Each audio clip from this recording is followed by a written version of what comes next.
Here begins the interview with the devil. I have uncovered the secret code by which I can pick up your thoughts. I have come to ask you some very plain questions. I demand that you give me direct and truthful answers. Are you ready for the interview, Mr. Devil? Yes, I am. But you must address me with more respect. During this interview, you will address me as Your Majesty. By what right do you demand such royal respect? You should know I control 98% of the people of your world. Do you not think that entitles me to rate as royalty?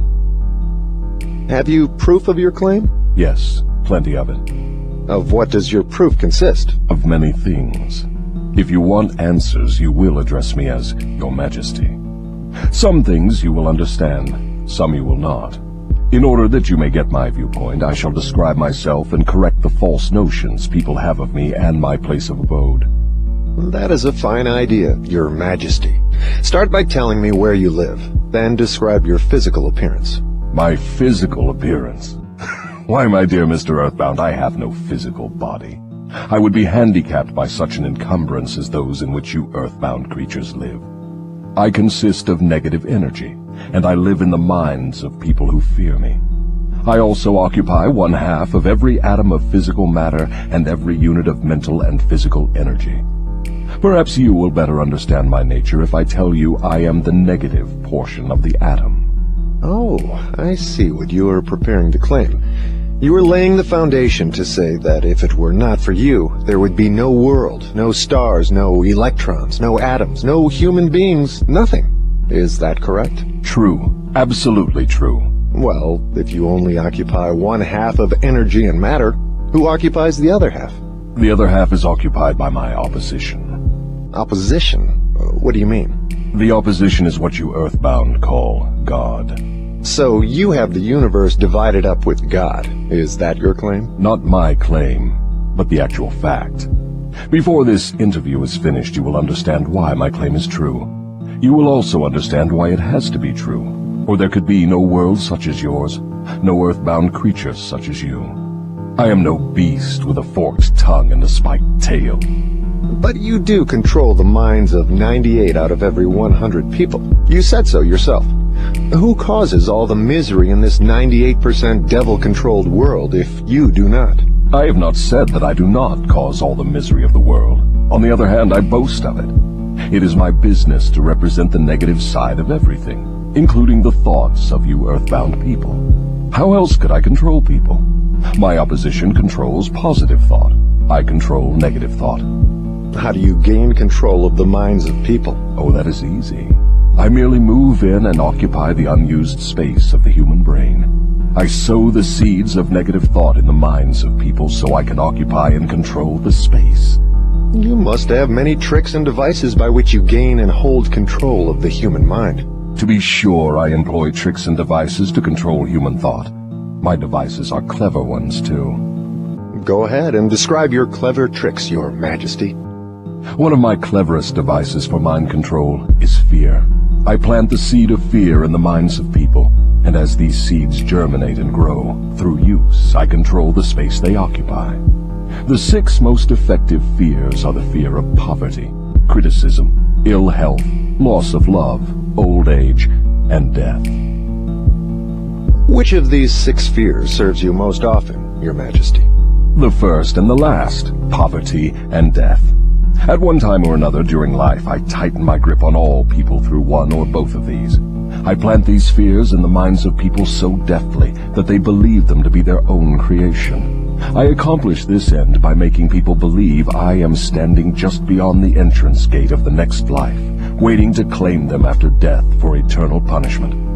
Of course, I cannot punish anyone, except in that person's own mind, through some form of fear. But fear of the thing which does not exist is just as useful to me as fear of that which does exist. All forms of fear extend the space I occupy in the human mind. Your Majesty, will you explain how you gained this control over human beings? The story is too long to be told in a few words. It began over 1,000,000 years ago when the first man began to think. Up to that time I had control over all mankind, but enemies of mine discovered the power of positive thought, placed it in the minds of men, and then began a battle on my part to remain in control. So far, I have done quite well by myself, having lost only 2% of the people to the opposition. I take it from your answer that men who think are your enemies. Is that right? It is not right, but it is correct. Tell me something more about the world in which you live. I live wherever I choose. Time and space do not exist for me. I am a force best described to you as energy. My favorite physical dwelling place, as I have told you, is in the minds of the earthbound. I control a part of the brain space of every human being. The amount of space I occupy in each individual's mind depends upon how little and what sort of thinking that person does. As I have told you, I cannot entirely control any person who thinks. You speak of your opposition. Just what do you mean by that? My opponent controls all the positive forces of the world, such as love, faith, hope, and optimism. My opponent also controls the positive factors of all natural law throughout the universe, the forces which keep the Earth and the planets and all the stars balanced in their courses. But these forces are meek in comparison with those which operate in the human mind under my control. You see, I do not seek to control stars and planets. I prefer the control of human minds. Where did you acquire your power, and by what means do you add to it? I add to my power by appropriating the mind power of the earthbound as they come through the gate at the time of death. 98 out of every 100 who come back to my plane from the earth plane are taken over by me, and their mind power is added to my being. I get all who come over with any form of fear. You see, I am constantly at work, preparing the minds of people before death, so I can appropriate them when they come back to my plane. Will you tell me how you go about your job of preparing human minds so you can control them? I have countless ways of gaining control of human minds while they are still on the earth plane. My greatest weapon is poverty. I deliberately discourage people from accumulating material wealth because poverty discourages men from thinking and makes them easy prey for me. My next best friend is ill health. An unhealthy body discourages thinking. Then I have countless thousands of workers on Earth who aid me in gaining control of human minds. I have these agents placed in every calling. They represent every race and creed, every religion. Who are your greatest enemies on Earth, Your Majesty? All who inspire people to think and act on their own initiative are my enemies. Such men as Socrates, Confucius, Voltaire, Emerson, Thomas Paine, and Abraham Lincoln. And you are not doing me any good either. Is it true that you use men who have great wealth? As I have already told you, poverty is always my friend because it discourages independence of thought and encourages fear in the minds of men. Some wealthy men serve my cause, while others do me great damage, depending on how the wealth is used. The great Rockefeller fortune, for example, is one of my worst enemies. That is interesting, Your Majesty. Will you tell me why you fear the Rockefeller fortune more than others? The Rockefeller money is being used to isolate and conquer diseases of the physical body in all parts of the world. Disease has always been one of my most effective weapons. The fear of ill health is second only to the fear of poverty. The Rockefeller money is uncovering new secrets of nature in 100 different directions, all of which are designed to help men take and keep possession of their own minds. It is encouraging new and better methods of feeding, clothing, and housing people. It is wiping out the slums in the large cities, the places where my favorite allies are found. It is financing campaigns for better government and helping to wipe out dishonesty in politics. It is helping to set higher standards in business practice and encouraging businessmen to conduct business by the golden rule. And that is not doing my cause any good. What about these boys and girls who are said to be on the road to hell? Are you in control of them? Well, I can answer that question only with yes and no. I have corrupted the minds of the young by teaching them to drink and smoke, but they have me baffled through their tendency to think for themselves. You say you have corrupted the minds of the young people with liquor and cigarettes. I can understand how liquor might destroy the power of independent thought, but do not see what cigarettes have to do with helping your cause. You may not know it, but cigarettes break down the power of persistence. They destroy the power of endurance. They destroy the ability to concentrate. They deaden and undermine the imaginative faculty, and help in other ways to keep people from using their minds most effectively. Do you know I have millions of people, young and old of both sexes, who smoke 2 packages of cigarettes a day? That means I have millions of people who are gradually destroying their power of resistance. one day I shall add to their habit of cigarette smoking other thought-destroying habits, until I shall have gained control of their minds. Habits come in pairs, triplets and quadruplets. Any habit which weakens one's willpower invites a flock of its relatives to move in and take possession of the mind. The cigarette habit not only lowers the power of resistance and discourages persistence, but it invites looseness in other human relationships. I never thought that cigarettes were a tool of destruction, Your Majesty, but your explanation throws a different light on the subject.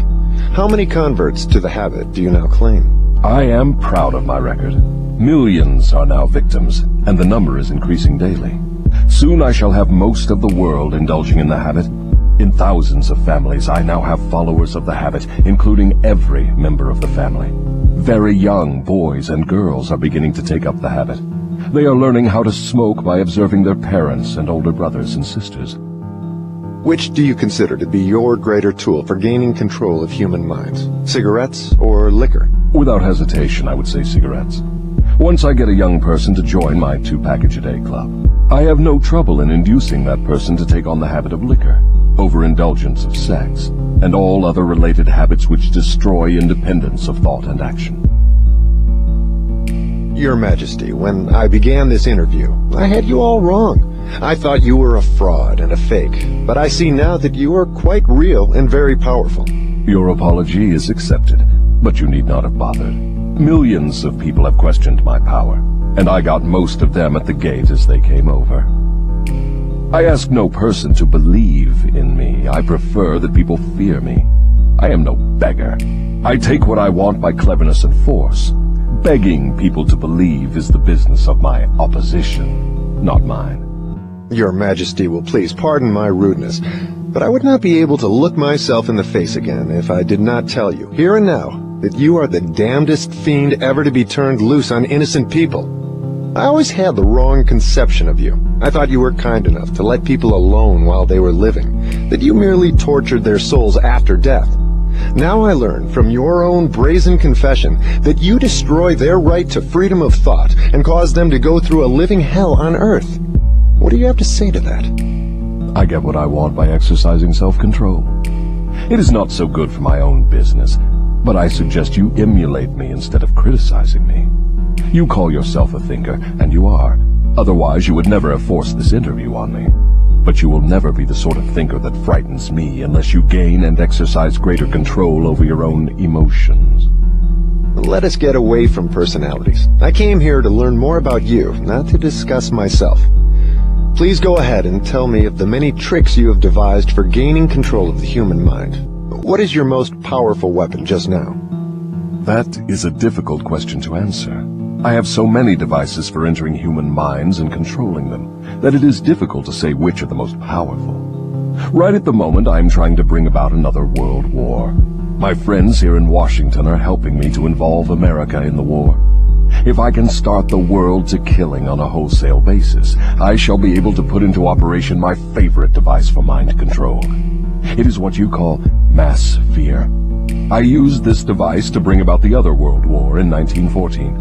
I used it to bring about the economic depression in 1929. And if my opposition had not double-crossed me, I would now be in possession of every man, woman, and child in the world. You can see for yourself how near I came to world domination. The thing I have been struggling to attain for thousands of years. Yes, I see your point. Who wouldn't? You are a very ingenious manipulator of the minds of people. Is your devilish business carried on only through people of high position and great influence? Oh, no. I use the minds of people in all walks of life. As a matter of fact, I prefer the type of person who makes no pretense of thinking. I can manipulate that sort of person without difficulty. I could not control 98% of the people of the world if all people were skilled in thinking for themselves. I'm interested in the welfare of those people whom you claim to control. Therefore, I wish you to tell me all of the tricks by which you enter and control their minds. I want a complete confession from you, so begin with your cleverest trick. This is suicide you are forcing on me, but I am helpless. So settle down and I will place in your hands the weapon by which millions of your fellow Earthbound will defend themselves against me. Tell me first about your most clever trick, the one you use to ensnare the greatest number of people. If you force me to give away this secret, it will mean my loss of millions of people now living, and still greater numbers of millions as yet unborn. I beg of you, permit me to pass this one question unanswered. So His Majesty the Devil fears a mere humble earthbound creature? Is that right? It is not right, but it is true. You have no right to rob me of my most necessary tool of trade. For millions of years I have dominated earthbound creatures through fear and ignorance.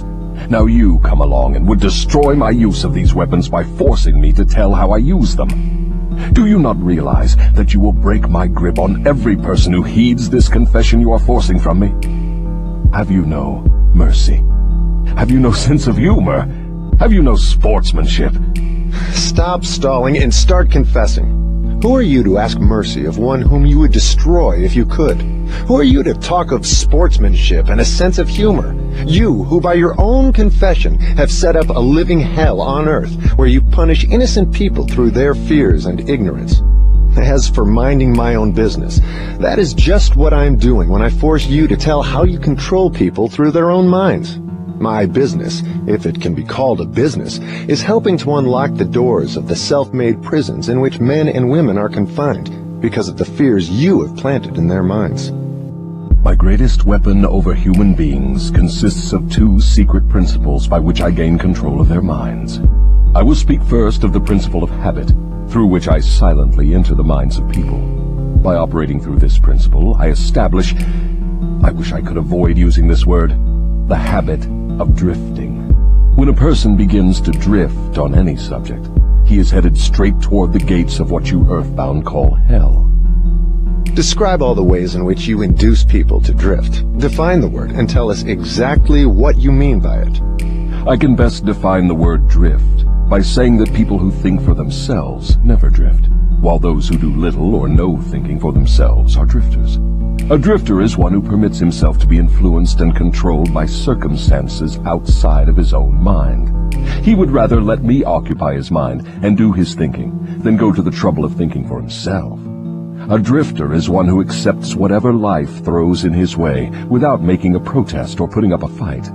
He doesn't know what he wants from life and spends all of his time getting just that.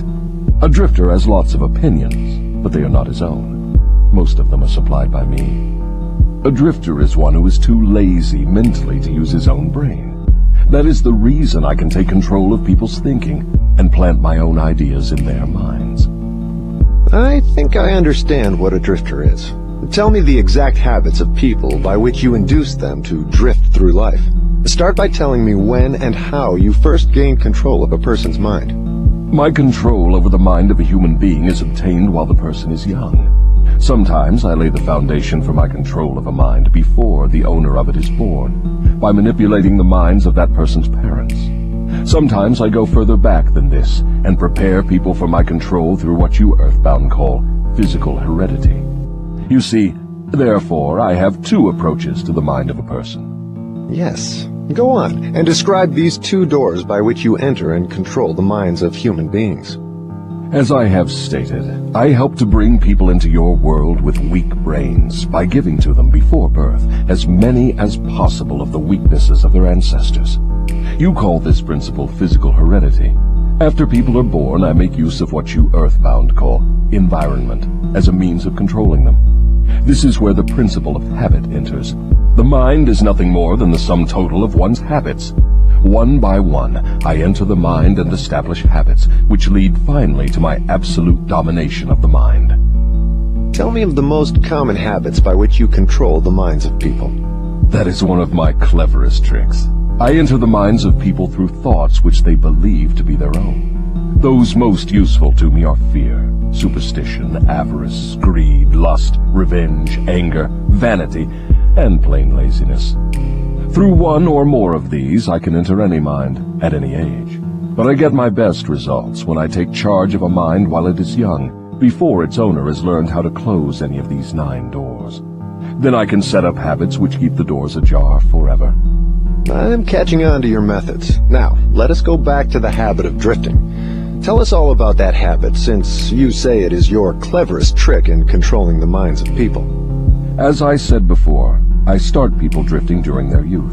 I induce them to drift through school without knowing what occupation they wish to follow in life.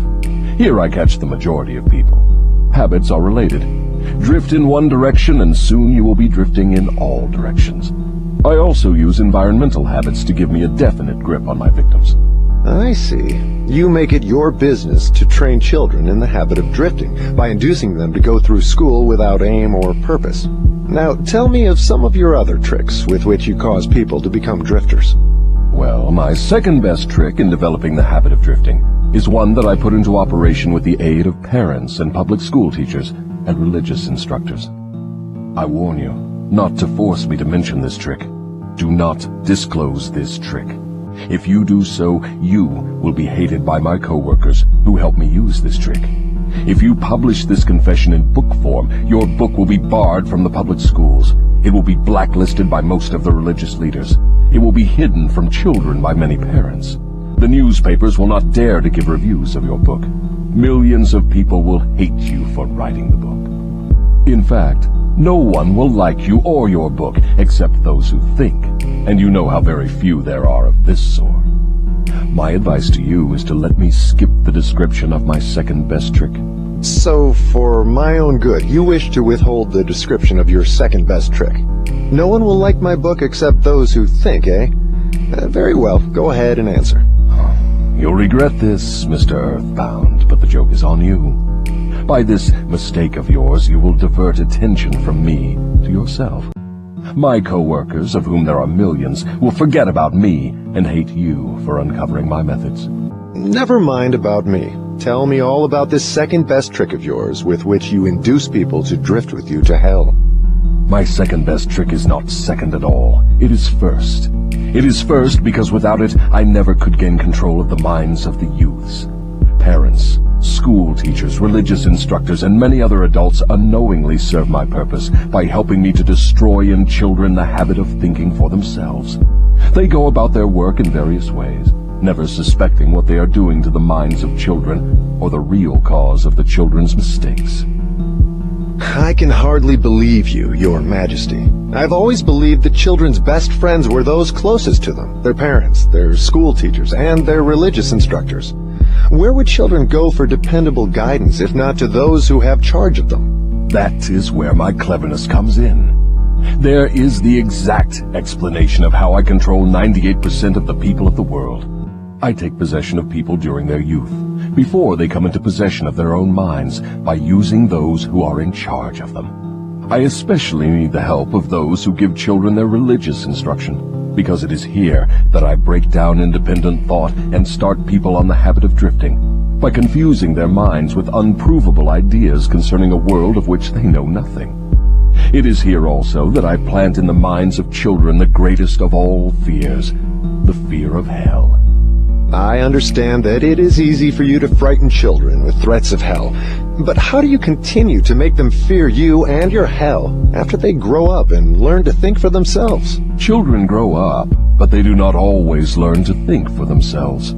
Once I capture the mind of a child through fear, I weaken that child's ability to reason and to think for himself, and that weakness goes with the child all through life.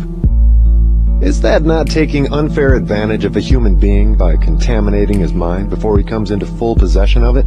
Everything is fair that I can use to further my ends. I have no foolish limitations of right and wrong. Might is right with me. I use every known human weakness to gain and keep control of the human mind. I understand your devilish nature. Now, let us get back to further discussion of your methods of inducing people to drift to hell here on Earth. From your confession, I see that you take charge of children while their minds are young and pliable. Tell me more of how you use parents, teachers, and religious leaders to ensnare people into drifting. One of my favorite tricks is to coordinate the efforts of parents and religious instructors so they work together in helping me to destroy the children's power to think for themselves.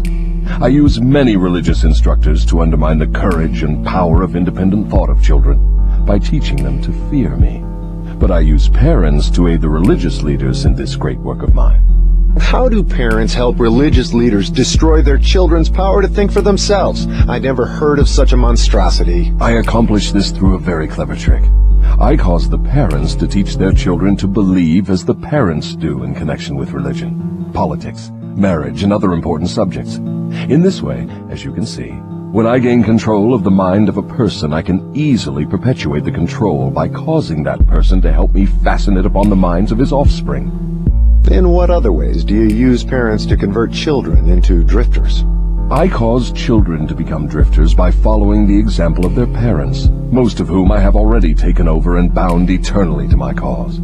In some parts of the world, I gain mastery over children's minds and subdue their willpower in exactly the same way that men break and subdue animals of lower intelligence.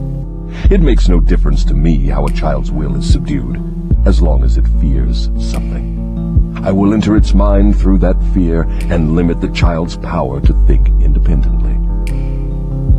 It seems that you go out of your way to keep people from thinking. Yes.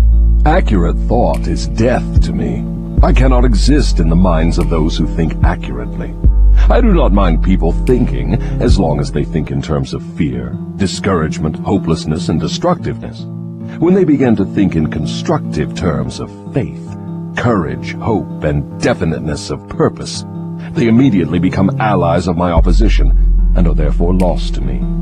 I'm beginning to understand how you gain control of the minds of children through the help of their parents and religious instructors, but I do not see how the school teachers help you in this damnable work.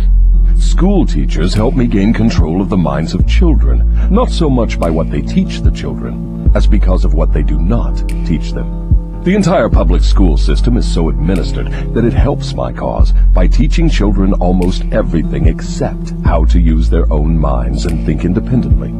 I live in fear that someday some courageous person will reverse the present system of school teaching and deal my cause a death blow by allowing the students to become the instructors, using those who now serve as teachers only as guides to help the children establish ways and means of developing their own minds from within. When that time comes, the school teachers will no longer belong to my staff. I was under the impression that the purpose of all schooling was to help children to think. That may be the purpose of schooling, but the system in most of the schools of the world does not carry out the purpose. School children are taught not to develop and use their own minds, but to adopt and use the thoughts of others. This sort of schooling destroys the capacity for independent thought, except in a few rare cases where the children rely so definitely upon their own willpower that they refuse to allow others to do their thinking. Accurate thought is the business of my opposition, not mine. What relationship, if any, has your opposition with the homes, the churches, and the schools? Your reply to this question should be interesting. Here is where I make use of some more of my clever tricks. I cause it to appear that everything done by the parents, the school teachers, and the religious instructors is being done by my opposition. This diverts attention from me, while I manipulate the minds of the young. When religious instructors try to teach children the virtues of my opposition, they generally do so by frightening them with my name. That is all I ask of them. I kindle the flame of fear into proportions which destroy the child's power to think accurately. In the public schools, the teachers further my cause by keeping the children so busy cramming non-essential information into their minds, they have no opportunity to think accurately or to analyze correctly the things their instructors teach them. Do you claim for your cause all those who are bound by the habit of drifting? No. Drifting is only one of my tricks through which I take over the power of independent thought. Before a drifter becomes my permanent property, I must lead him on and ensnare him with another trick. I will tell you about this other trick after I finish describing my methods of converting people into drifters. Do you mean you have a method by which you can cause people to drift so far away from self-determination that they can never save themselves? Yes, a definite method, and it is so effective it never fails. Do I understand you to claim your method is so powerful your opposition cannot reclaim those whom you have permanently ensnared through drifting? I claim just that. Do you think I would control so many people if my opposition could prevent me? Nothing can stop me from controlling people except people themselves. Nothing can stop me except the power of accurate thought. People who think accurately do not drift on any subject. They recognize the power of their own minds. Moreover, they take over that power and yield it to no person or influence. Go ahead and tell me more of the methods by which you cause people to drift to hell with you. I cause people to drift on every subject through which I can control independent thought and action. Take the subject of health, for example. I cause most people to eat too much food, and the wrong sort of food. This leads to indigestion and destroys the power of accurate thought. If the public schools and the churches taught children more about proper eating, they would do my cause irreparable damage. Marriage. I cause men and women to drift into marriage without plan or purpose designed to convert the relationship into harmony. Here is one of my most effective methods of converting people into the habit of drifting. I cause married people to bicker and nag one another over money matters. I cause them to quarrel over the bringing up of their children. I engage them in unpleasant controversies over their intimate relationships and in disagreements over friends and social activities. I keep them so busy finding fault with one another that they never have time to do anything else long enough to break the habit of drifting. Occupation. I teach people to become drifters by causing them to drift out of school into the first job they can find, with no definite aim or purpose except to make a living. Through this trick, I keep millions of people in fear of poverty all their lives. Through this fear, I lead them slowly but surely onward until they reach the point beyond which no individual ever has broken the drifting habit. Savings. I cause people to spend freely and to save sparingly, or not at all, until I take complete control of them through their fear of poverty. Environment. I cause people to drift into inharmonious and unpleasant environments in the home, in their places of occupation, in their relationship with relatives and acquaintances, and to remain there until I claim them through the habit of drifting. Dominating thoughts. I cause people to drift into the habit of thinking negative thoughts. This leads to negative acts and involves people in controversies and fills their minds with fears, thus paving the way for me to enter and control their minds. When I move in, I do so by appealing to people through negative thoughts which they believe to be their own. I plant the seeds of negative thought in the minds of people through the pulpit, the newspapers, the moving pictures, the radio, and all other popular methods of appeal to the mind. I cause people to allow me to do their thinking for them because they are too lazy and too indifferent to think for themselves. I conclude from what you say that drifting and procrastination are the same. Is that true? Yes, that is correct. Any habit which causes one to procrastinate, to put off reaching a definite decision, leads to the habit of drifting. Is man the only creature who drifts? Yes. All other creatures move in response to definite laws of nature. Man alone defies nature's laws and drifts when he wills. Everything outside the minds of men is controlled by my opposition, by laws so definite that drifting is impossible. I control the minds of men solely because of their habit of drifting, which is only another way of saying that I control the minds of men only because they neglect or refuse to control and use their own minds. This is getting to be pretty deep stuff for a mere human being. Let us get back to the discussion of something less abstract. Please tell me how this drifting habit affects people in the everyday walks of life, and tell me in terms the average person can understand. I would prefer to keep this interview up among the stars. No doubt you would. That would save you from being exposed. But let us come back to Earth. Tell me now what drifting is doing to us as a nation here in the United States. Frankly, I may as well tell you that I hate the United States as only the devil can hate. That is interesting. What is the cause of this hatred? The cause was born on July 4, 1776, when 56 men signed a document which destroyed my chances of controlling the nation. You know that document as the Declaration of Independence. Had it not been for the influence of that damnable document, I would now have a dictator running the country, and I would stop this right to free speech and independent thought that is threatening my rule on Earth. Am I to understand from what you say that nations controlled by self-appointed dictators belong in your camp? There are no self-appointed dictators. I appoint them all. Moreover, I manipulate them and direct them in their work. Nations run by my dictators know what they want and take it by force. Look what I have done through Mussolini in Italy. Look what I am doing through Hitler in Germany. Look what I am doing through Stalin in Russia. My dictators run those nations for me because the people have been subdued through the habit of drifting. My dictators do no drifting. That is why they rule for me the millions of people under their control. What would happen if Mussolini, Stalin, and Hitler turned traitors and disavowed you and your rule? That will not happen because I have them too well bribed. I am paying each of them with the sop of his own vanity, by making him believe he is acting on his own account. That is another trick of mine. Let us come back to the United States and learn something of what you are doing to convert people into the habit of drifting. Right now, I am paving the way for a dictatorship by sowing the seeds of fear and uncertainty in the minds of the people. Through whom are you carrying on your work? Mainly through the president. I am destroying his influence with the people by causing him to drift on the question of a working agreement between employers and their employees. If I can induce him to drift for another year, he will be so thoroughly discredited I can hand over the country to a dictator. If the president continues to drift, I will paralyze personal freedom in the United States, just as I destroyed it in Spain, Italy, Germany, and England.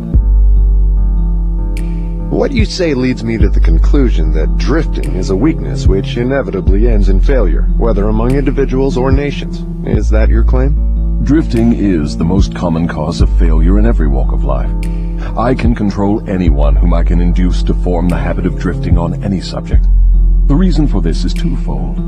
First, the drifter is just so much putty in my hands, to be molded into whatever pattern I choose, because drifting destroys the power of individual initiative. Second, the drifter cannot get help from my opposition, because the opposition is not attracted to anything so soft and useless. Is that why a few people are wealthy, while the majority of people are poor? That is exactly the reason. Poverty, like physical illness, is a contagious disease.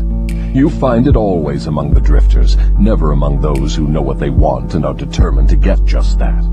It may mean something to you when I call your attention to the fact that the non-drifters, whom I do not control, and those who possess most of the wealth of the world, happen to be the same people. I have always understood that money was the root of all evil, that the poor and the meek would inherit heaven, while the wealthy would pass into your hands. What have you to say of that claim? Men who know how to get the material things of life generally know how to keep out of the hands of the devil as well. The ability to acquire things is contagious. Drifters acquire nothing except that which no one else wants. If more people had definite aims and stronger desires for material and spiritual riches, I would have fewer victims. I assume, from what you say, that you do not claim fellowship with the industrial leaders. Evidently, they are not friends of yours? Friends of mine. I'll tell you what sort of friends of mine they are. They have belted the entire country with good roads, thus bringing into close communion the people of both city and country. They have converted ores into steel, with which they have built the skeletons of great skyscrapers. They have harnessed electrical power and converted it into 1,000 uses, all designed to give man time to think. They have provided through the automobile personal transportation to the humblest citizen, thus giving to everyone the freedom of travel. They have provided every home with instantaneous news of what is happening in all parts of the world through the aid of the radio. They have reared libraries in every city, town, and hamlet, and have filled them with books, giving to all who read a complete outline of the most useful knowledge mankind has gathered from his experiences. They have given the humblest citizen the right to express his own opinion on any subject, at any time, anywhere, without fear of molestation. And they have seen to it that every citizen may help make his own laws, levy his own taxes, and manage his own country through the ballot. These are but some of the things the industrial leaders have done to give every citizen the privilege of becoming a non-drifter. Do you think these men have helped my cause? Who are some of the present-day non-drifters over whom you have no control? I have control over no non-drifter, present or past. I control the weak, not those who think for themselves. Go ahead and describe a typical drifter. Give your description point by point so I can recognize a drifter when I see him. The first thing you will notice about a drifter is his total lack of a major purpose in life. He will be conspicuous by his lack of self-confidence. He will never accomplish anything requiring thought and effort. He spends all he earns and more, too, if he can get credit. He will be sick or ailing from some real or imaginary cause, and calling to high heaven if he suffers the least physical pain. He will have little or no imagination. He will lack enthusiasm and initiative to begin anything he is not forced to undertake, and he will plainly express his weakness by taking the line of least resistance whenever he can do so. He will be ill-tempered and lacking in control over his emotions. His personality will be without magnetism, and it will not attract other people. He will have opinions on everything but accurate knowledge of nothing. He may be jack of all trades, but good at none. He will neglect to cooperate with those around him, even those on whom he must depend for food and shelter. He will make the same mistake over and over again, never profiting by failure. He will be narrow-minded and intolerant on all subjects, ready to crucify those who may disagree with him. He will expect everything of others, but be willing to give little or nothing in return. He may begin many things, but he will complete nothing. He will be loud in his condemnation of his government, but he will never tell you definitely how it can be improved. He will never reach decisions on anything if he can avoid it, and if he is forced to decide, he will reverse himself at the first opportunity. He will eat too much and exercise too little. He will take a drink of liquor if someone else will pay for it. He will gamble if he can do it on the cuff. He will criticize others who are succeeding in their chosen calling. In brief, the drifter will work harder to get out of thinking than most others work in earning a good living. He will tell a lie rather than admit his ignorance on any subject. If he works for others, he will criticize them to their backs and flatter them to their faces. You have given me a graphic description of the drifter. Please now describe the non-drifter so that I may recognize him on sight. The first sign of a non-drifter is this. He is always engaged in doing something definite, through some well-organized plan which is definite. He has a major goal in life toward which he is always working, and many minor goals, all of which lead toward his central scheme. The tone of his voice, the quickness of his step, the sparkle in his eyes, the quickness of his decisions clearly mark him as a person who knows exactly what he wants and is determined to get it, no matter how long it may take, or what price he must pay.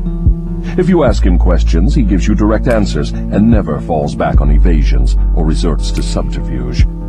He extends many favors to others, but accepts favors sparingly, or not at all.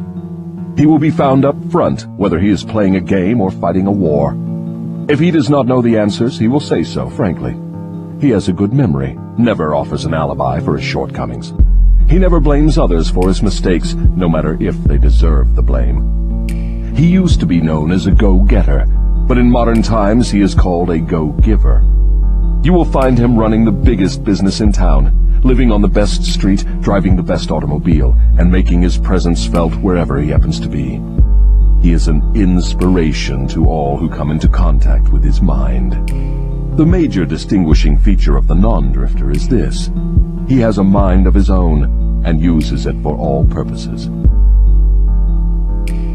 Is the non-drifter born with some mental, physical, or spiritual advantage not available to the drifter? No. The major difference between the drifter and the non-drifter is something equally available to both. It is simply the prerogative right of each to use his own mind and think for himself. What brief message would you send to the typical drifter if you wished to cure him of this evil habit? I would admonish him to wake up and give. Give what? Some form of service useful to as many people as possible. So the non-drifter is supposed to give, is he? Yes, if he expects to get. And he must give before he gets. Some people doubt that you exist. I wouldn't worry about that if I were you. Those who are ready to be converted from the habit of drifting will recognize the authenticity of this interview by its soundness of counsel. The others are not worth the trouble it would take to convert them. Why do you not try to stop me from publishing this confession I'm wringing from you? Because that would be the surest of all ways to guarantee you will publish it. I have a better plan than trying to suppress publication of my confession. I will urge you to go ahead with the publication, then sit back and watch you suffer when some of my faithful drifters begin to make things hot for you. I will not need to deny your story. My followers will do that for me. See if they don't. If this confession of yours stopped right here, your statement would be sound. But fortunately for millions of your victims who will gain their release because of your confession, this interview will continue until you have supplied me with the weapon by which you will eventually be restrained from domination of people through their fears and superstitions. Remember, Your Majesty, your confession has just begun. After I wring from you a description of the methods by which you control people, I will force you also to give the formula by which your control can be broken at will. It is true I shall not remain here long enough to defeat you, but the published word I leave behind me will be deathless because it will consist of truth. You fear the opposition of no individual because you know it will be short, but you do fear truth. You fear truth and nothing else, for the reason it is slowly but definitely giving human beings freedom from all manner of fear. Without the weapon of fear, you would be helpless and entirely unable to control any human being. Is that true or false? I have no alternative but to admit that what you say is true. Now that we understand each other, let us go ahead with your confession. But before we continue, I may as well take time out to do a little boasting on my own account, now that you have had your fling at it. I will confine myself to one question, the answer to which will give me all the satisfaction I want. Is it not true that you control only the minds of those who have allowed the drifting habit to be fixed upon them? Yes, that is true. I have already admitted this truth in a dozen or more different ways. Why do you tantalize me by repeating the question? There is power in repetition. I'm forcing you to repeat the highlights of your confession in as many different ways as possible, so your victims may check this interview and determine its soundness by their own experiences with you. That is one of my little tricks. Do you approve of my method? You couldn't be setting a trap for me for the purpose of doing some more boasting, could you? I am asking the questions and you are doing the answering. Go ahead now and confess why you are powerless to stop me from forcing this confession from you. I want your confession for aid and comfort to victims of yours whom I intend to release from your control the moment they read your confession. I am powerless to influence or control you because you have found the secret approach to my kingdom. You know that I exist only in the minds of people who have fears. You know that I control only the drifters who neglect to use their own minds. You know that my hell is here on earth and not in the world that comes after death. And you know also that drifters supply all the fire I use in my hell. You know that I am a principle or form of energy which expresses the negative side of matter and energy, and that I am not a person with a forked tongue and a spiked tail. You have become my master because you have mastered all your fears. Lastly, you know that you can release all of my earthbound victims whom you contact, and this definite knowledge is the blow with which you will deal me the greatest damage. I cannot control you because you have discovered your own mind, and you have taken charge of it. There now, Mr. Earthbound, that confession should feed your vanity to the bursting point. That last dart was unnecessary. Knowledge of the sort I have used to master you does not contaminate itself with vulgar indulgence in vanity. Truth is the one and only thing in the world that can stand ridicule. Now let us continue with your confession. What is wrong with the principle of flattery? You use it, do you not? Do I use it? Man alive, flattery is one of my most useful weapons. With this deadly instrument I slay the big ones and the little ones. Your admission interests me. Go ahead now and tell me how you make use of flattery. I make use of it in so many ways it is difficult to know where to begin. I warn you, before I answer in detail, that publishing my answers will bring down an avalanche of ridicule on your head for bringing up the question. I'll take the responsibility. Proceed. Well, I may as well here admit that you have stumbled onto the major secret of how I convert people to the habit of drifting. That is a startling admission. Go ahead with your confession, and stick strictly to this subject of flattery. No more side remarks and no more facetiousness for the present. Tell me all about your use of flattery in gaining control over people. Flattery is a bait of incomparable value to all who wish to gain control over others. It has powerful pulling qualities because it operates through two of the most common human weaknesses, vanity and egotism. There is a certain amount of vanity and egotism in everyone. In some people, these qualities are so pronounced, they literally serve as a rope by which one may be bound. The best of all ropes is flattery. Flattery is the chief bait through which men seduce women. Sometimes, in fact, frequently, women use the same bait to gain control of men, especially men who cannot be mastered through sex appeal. I teach its use to both men and women. Flattery is the chief bait with which my agents weave their way into the confidence of people from whom they procure information needed to carry on warfare. Wherever anyone stops to feed his vanity on flattery, I move in and begin to build another drifter. Non-drifters are not easily flattered. I inspire people to use flattery in every human relationship where its use is possible, because those who are influenced by it become easy victims of the drifting habit. Can you control anyone who is amenable to flattery? Very easily. As I have already told you, flattery is of major importance in alluring people into the habit of drifting. At what age are people most susceptible to flattery? Age has nothing to do with one's susceptibility to flattery. People respond to it in one way or another from the time they become conscious of their own existence until they die. Through what motive can women be most easily flattered? Their vanity. Tell a woman she is pretty or that she wears clothes well. What motive is most effective in harpooning men? Egotism, with a capital E. Tell a man he has a strong Herculean body or that he is a great business tycoon, and he will purr like a cat and smile like an opossum. After that, you know what happens. Are all men like that? Oh no. 2 out of every 100 have their egotism so thoroughly under control that even an expert flatterer couldn't get under their skins with a double-edged butcher knife. How does a cunning woman apply her art of flattery in attracting men? Great heavens, man, do I have to draw a picture of her method for you? Have you no imagination? Oh yes, I have imagination enough, Your Majesty. But I'm thinking of the poor dupes of the world who need to understand the exact technique with which they may be flattered into the habit of drifting. Go on and tell us how a woman can harpoon rich and presumably smart men. This is a devilish trick to play on women. But since you demand the information, I am helpless to withhold it.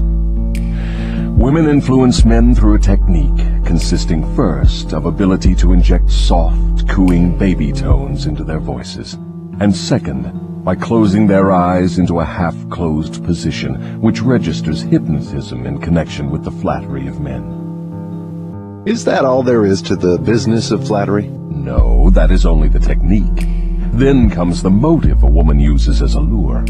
The type of woman you perhaps have in mind never sells a man herself or anything she can give him. Instead, she sells him his own egotism. Is that all that women use when they wish to flatter men? That is the most effective thing they use. It works when sex appeal fails. So, I am to believe that big, strong, smart men can be wound up and manipulated through flattery just as if they were so much putty? Is that possible? Is it possible? It is happening every minute of the day. Moreover, unless they are non-drifters, the bigger they come, the harder they fall when the expert flatterer moves in on them. And tell me of some of your other tricks with which you cause people to drift in life. One of my most effective devices is failure. The majority of people begin to drift as soon as they meet with opposition, and not 1 out of 10,000 will keep on trying after failing 2 or 3 times. So it is your business to induce people to fail whenever you can. Is that correct? You have it right. Failure breaks down one's morale, destroys self-confidence, subdues enthusiasm, dulls imagination, and drives away definiteness of purpose. Without these qualities, no one can permanently succeed in any undertaking. The world has produced thousands of inventors with abilities superior to that of the late Thomas A. Edison. But these men have never been heard of, while the name of Edison will go marching on, because Edison converted failure into a stepping stone to achievement, while the others used it as an alibi for not producing results. Is the capacity to surmount failure without being discouraged one of Henry Ford's chief assets? Yes, and this same quality is the chief asset of every man who attains outstanding success in any calling. That statement covers lots of territory, Your Majesty. Do you not wish to modify it or tone it down a bit for the sake of accuracy? No modification is necessary, because the claim is none too broad. Search accurately into the lives of men and women who achieve enduring success, and you will find without exception that their success has been in exact proportion to the extent that they surmounted failure. The life of every successful person loudly acclaims that which every true philosopher knows. Every failure brings with it the seed of an equivalent success. But the seed will not germinate and grow under the influence of a drifter. It springs to life only when it is in the hands of one who recognizes that most failures are only temporary defeat, and who never, under any circumstances, accepts defeat as an excuse for drifting. If I understand you correctly, you claim there is virtue in failure. That does not seem reasonable. Why do you try to induce people to fail if there is virtue in failure? There is no inconsistency in my claims. The appearance of inconsistency is due to your lack of understanding. Failure is a virtue only when it does not lead one to quit trying and begin drifting. I induce as many people as I can to fail as often as possible, for the reason that not 1 out of 10,000 will keep on trying after failing 2 or 3 times. I am not concerned about the few who convert failures into stepping stones, because they belong to my opposition anyway. They are the non-drifters, and therefore they are beyond my reach. Your explanation clears up the matter. Now go ahead and tell me of some of your other tricks with which you allure people into drifting. One of my most effective tricks is known to you as propaganda. This is the instrument of greatest value to me in setting people to murdering one another under the guise of war. The cleverness of this trick consists mainly of the subtlety with which I use it. I mix propaganda with the news of the world. I have it taught in public and private schools. I see that it finds its way into the pulpit. I color moving pictures with it. I see that it enters every home where there is a radio. I inject it into billboard, newspaper, and radio advertising. I spread it in every place of business where people work. I use it to fill the divorce courts, and I make it serve to destroy business and industry. It is my chief instrument for starting runs on banks. My propagandists cover the world so thoroughly that I can start epidemics of disease, turn loose the dogs of war, or throw business into a panic at will. If you can do all that you claim with propaganda, it is little wonder that we have wars and business depressions. Give me a simple description of what you mean by the term propaganda. Just what is it, and how does it work? I wish to know particularly how you cause people to drift through the use of this devilish device. Propaganda is any device, plan, or method by which people can be influenced without knowing that they are being influenced, or the source of the influence. Propaganda is used in business for the purpose of discouraging competition. Employers use it to gain advantage over their employees.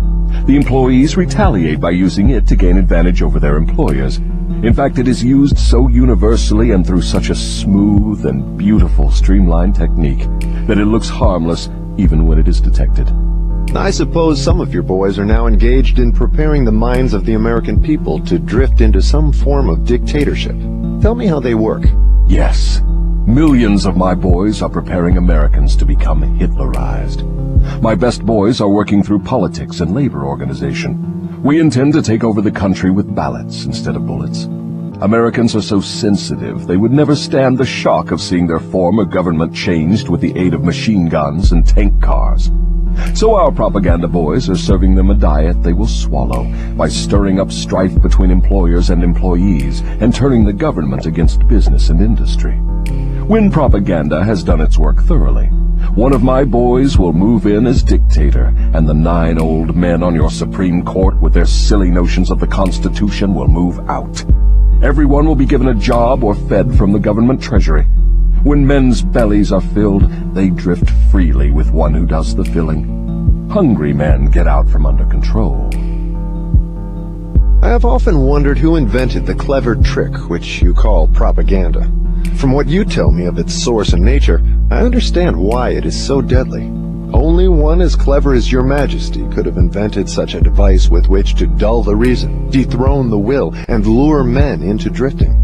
Why do you not use your powerful propaganda to gain control of your victims, instead of subduing them through fear and annihilating them through warfare? What is fear of the devil except propaganda? You have not observed my technique very carefully, or you would have seen that I am the world's greatest propagandist. I never attain an end by direct, open means, which I can achieve through subterfuge and subtlety. What do you suppose I am using when I plant negative ideas in the minds of men, and gain control of them through what they believe to be their own ideas? What would you call that, except the cleverest of all forms of propaganda? Surely you are not going to tell me that you destroy people through their own help without their realizing what you are doing. That is exactly what I wish you to understand. Moreover, I will show you exactly how the trick is performed. Now we are getting somewhere. Exactly how do you convert human beings into propagandists and lure them into self-imprisonment? Give me the story with all its lurid details. This is the most important part of your confession, and I'm consumed with eagerness to gain control of your secret. I can hardly blame you for stalling about answering my question, because you know so well that your answer will snatch millions of innocent victims from your control.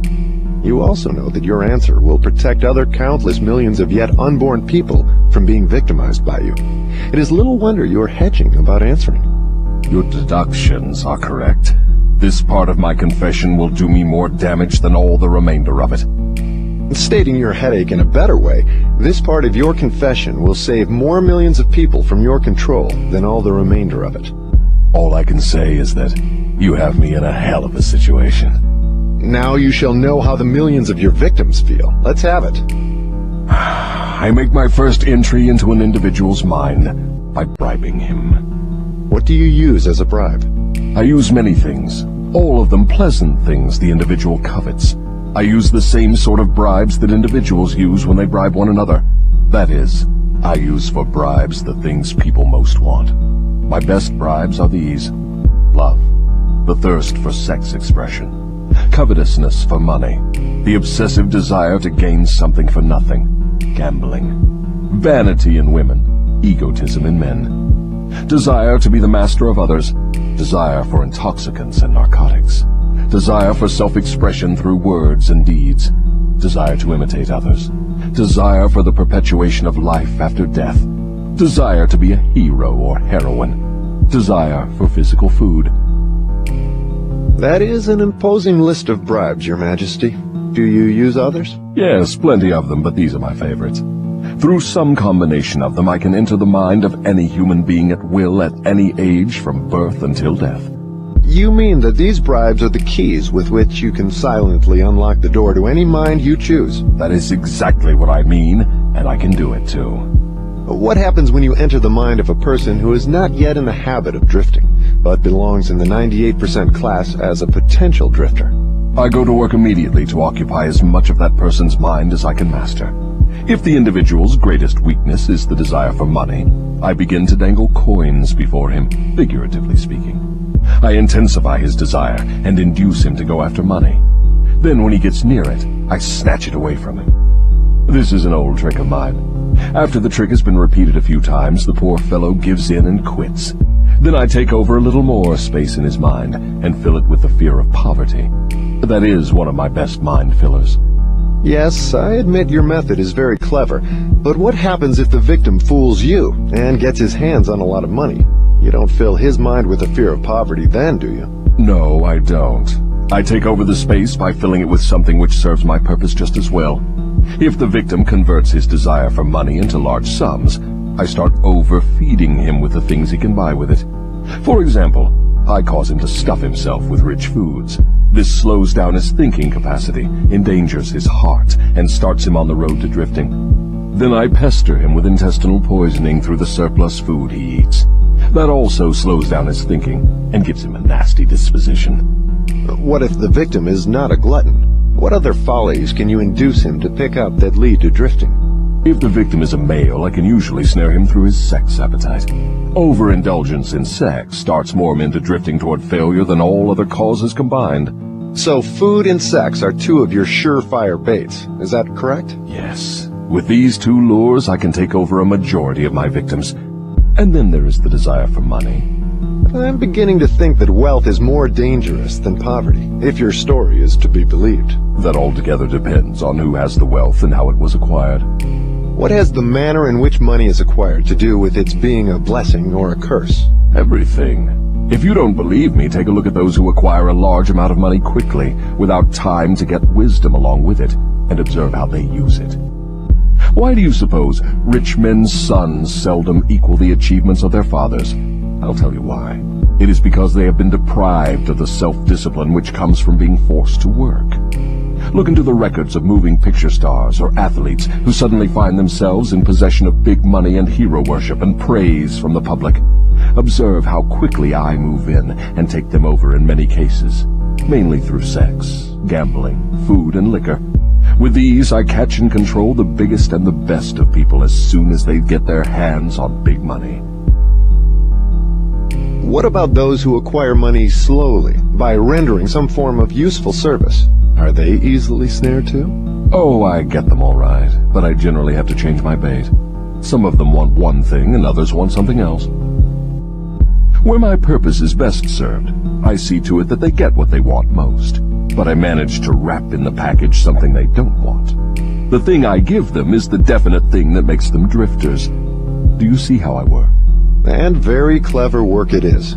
You lure people on through their natural desires, but you slip your deadly poison into the object of those desires wherever you can. Now you are catching on. You see, I play both ends against the middle, so to speak. From all you say, I infer that you cannot induce a non-drifter to help you gain control of his mind by baiting him with your bribes. Is that correct? That is exactly correct. I can, and I do, interest non-drifters in my bribes, because I use for the purpose of bribery the things all people naturally desire. But the non-drifter resembles a fish that steals the bait from your hook, but refuses to take the hook. The non-drifter takes from life whatever he wants, but he takes it on his own terms. The drifter takes whatever he can get, but he takes what he gets on my terms. Stating the matter in another way, the non-drifter borrows money from a legitimate banker if he wants it, and pays a legitimate rate of interest. The drifter goes to the pawn shop, hawks his watch, and pays a suicidal rate of interest for his loan. So I draw from your claims the conclusion that your hand is mixed up somehow in all of people's troubles and miseries, even though your presence may not be visible. My unwilling workers are often my best workers. You see, my unwilling workers are those whom I cannot control with some combination of bribes, people whom I have to master by fear or through some form of misfortune. They do not wish to serve me, but they cannot avoid it because they are eternally bound to me by the habit of drifting. Now I am beginning to better understand your technique. You bribe your victims through their natural desires and lead them astray while you induce them to become drifters if they respond to your lure. If they refuse to respond, you plant the seed of fear in their minds or trap them through some form of misfortune and hogtie them while they are down. Is that your method? That is exactly the way I work. Clever, don't you think? Which do you prefer to serve as your propagandists, the young or the old? The young, of course. They can be influenced by most bribes more easily than people of mature judgment. Moreover, they have longer to remain in my service. Your Majesty has given me a clear description of drifting. Tell me what must be done to ensure against the habit of drifting. I want a complete formula that anyone can use. Protection against drifting lies within easy reach of every human being who has a normal body and a sound mind. The self-defense can be applied through these simple methods. 1. Do your own thinking on all occasions. The fact that human beings are given complete control over nothing save the power to think their own thoughts is laden with significance. 2. Decide definitely what you want from life, then create a plan for attaining it, and be willing to sacrifice everything else if necessary, rather than accept permanent defeat. 3. Analyze temporary defeat, no matter of what nature or cause, and extract from it the seed of an equivalent advantage. 4. Be willing to render useful service equivalent to the value of all material things you demand of life, and render the service first. 5. Recognize that your brain is a receiving set that can be attuned to receive communications from the universal storehouse of infinite intelligence to help you transmute your desires into their physical equivalent. 6. Recognize that your greatest asset is time, the only thing except the power of thought which you own outright, and the one thing which can be shaped into whatever material things you want. Budget your time so none of it is wasted. 7. Recognize the truth that fear generally is a filler with which the devil occupies the unused portion of your mind.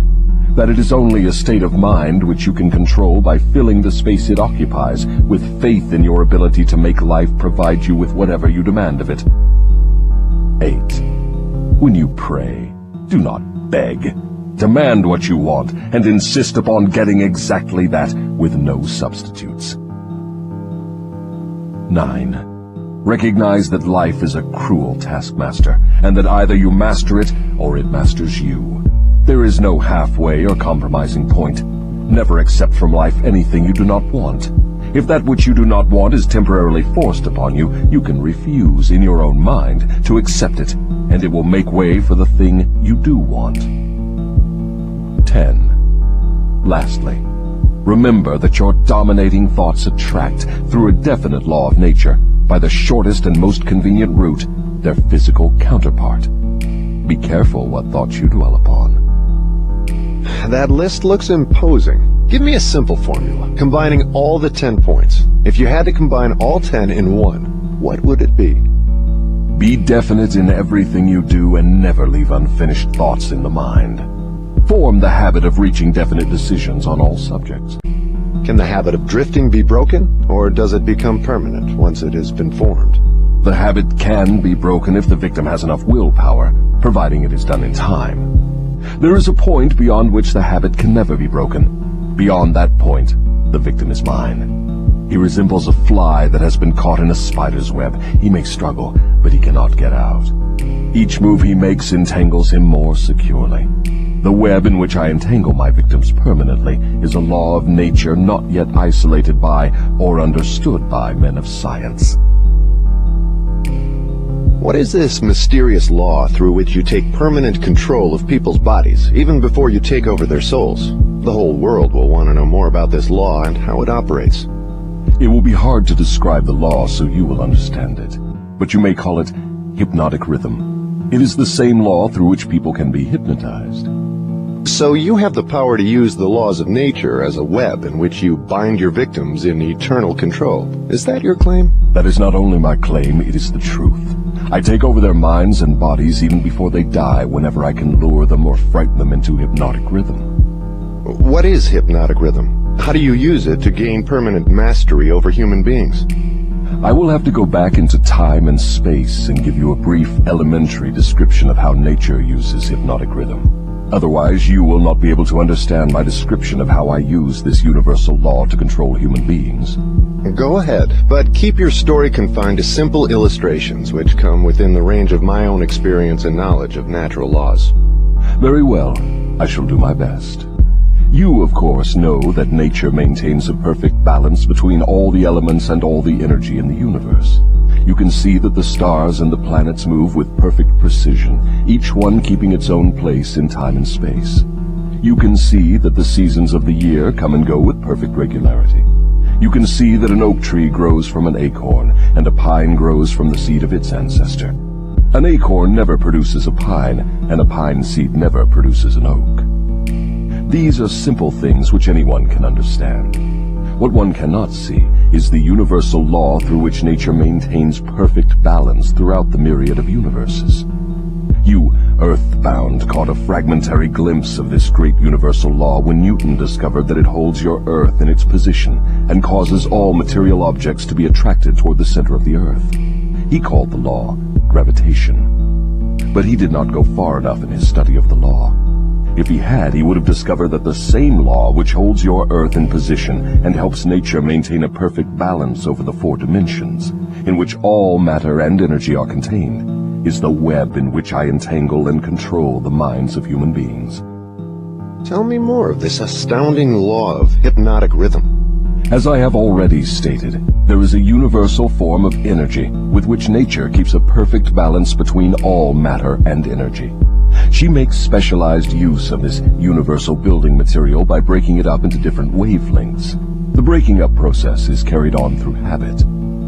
You will better understand what I'm trying to convey if I compare it with the method by which one learns to play music. At first, the notes are memorized in the mind. Then they are related to one another through melody and rhythm. By repetition, the melody and rhythm become fixed in the mind. Observe how relentlessly the musician must repeat a tune before he masters it. Through repetition, the musical notes blend, and then you have music. Any impulse of thought that the mind repeats over and over through habit forms an organized rhythm. Undesirable habits can be broken. They must be broken before they assume the proportions of rhythm. Are you following me? Yes. Well, to continue. Rhythm is the last stage of habit. Any thought or physical movement which is repeated over and over through the principle of habit finally reaches the proportion of rhythm. Then the habit cannot be broken, because nature takes it over and makes it permanent. It is something like a whirlpool in water. An object may keep floating indefinitely unless it is caught in a whirlpool. Then it is carried round and round, but it cannot escape. The energy with which people think may be compared with water in a river. So this is the way in which you take control of the minds of people, is it? Yes. All I have to do to gain control over any mind is to induce its owner to drift. Am I to understand that the habit of drifting is the major danger through which people lose their prerogative or privilege of thinking their own thoughts and shaping their own earthly destinations? That and much more. Drifting is also the habit through which I take over their souls after they give up their physical bodies. Then the only way a human being can be saved from eternal annihilation is by maintaining control over his own mind while he is on this earth. Is that true? You have stated the truth perfectly. Those who control and use their minds escape my web. I get all the others as naturally as the sun sets in the west. Is that all there is to the business of being saved from eternal annihilation? Doesn't what you call your opposition have anything to do with saving people? I can see that you do think very deeply. My opposition, the power you earthbound call God, has everything to do with the salvation of people from eternal annihilation.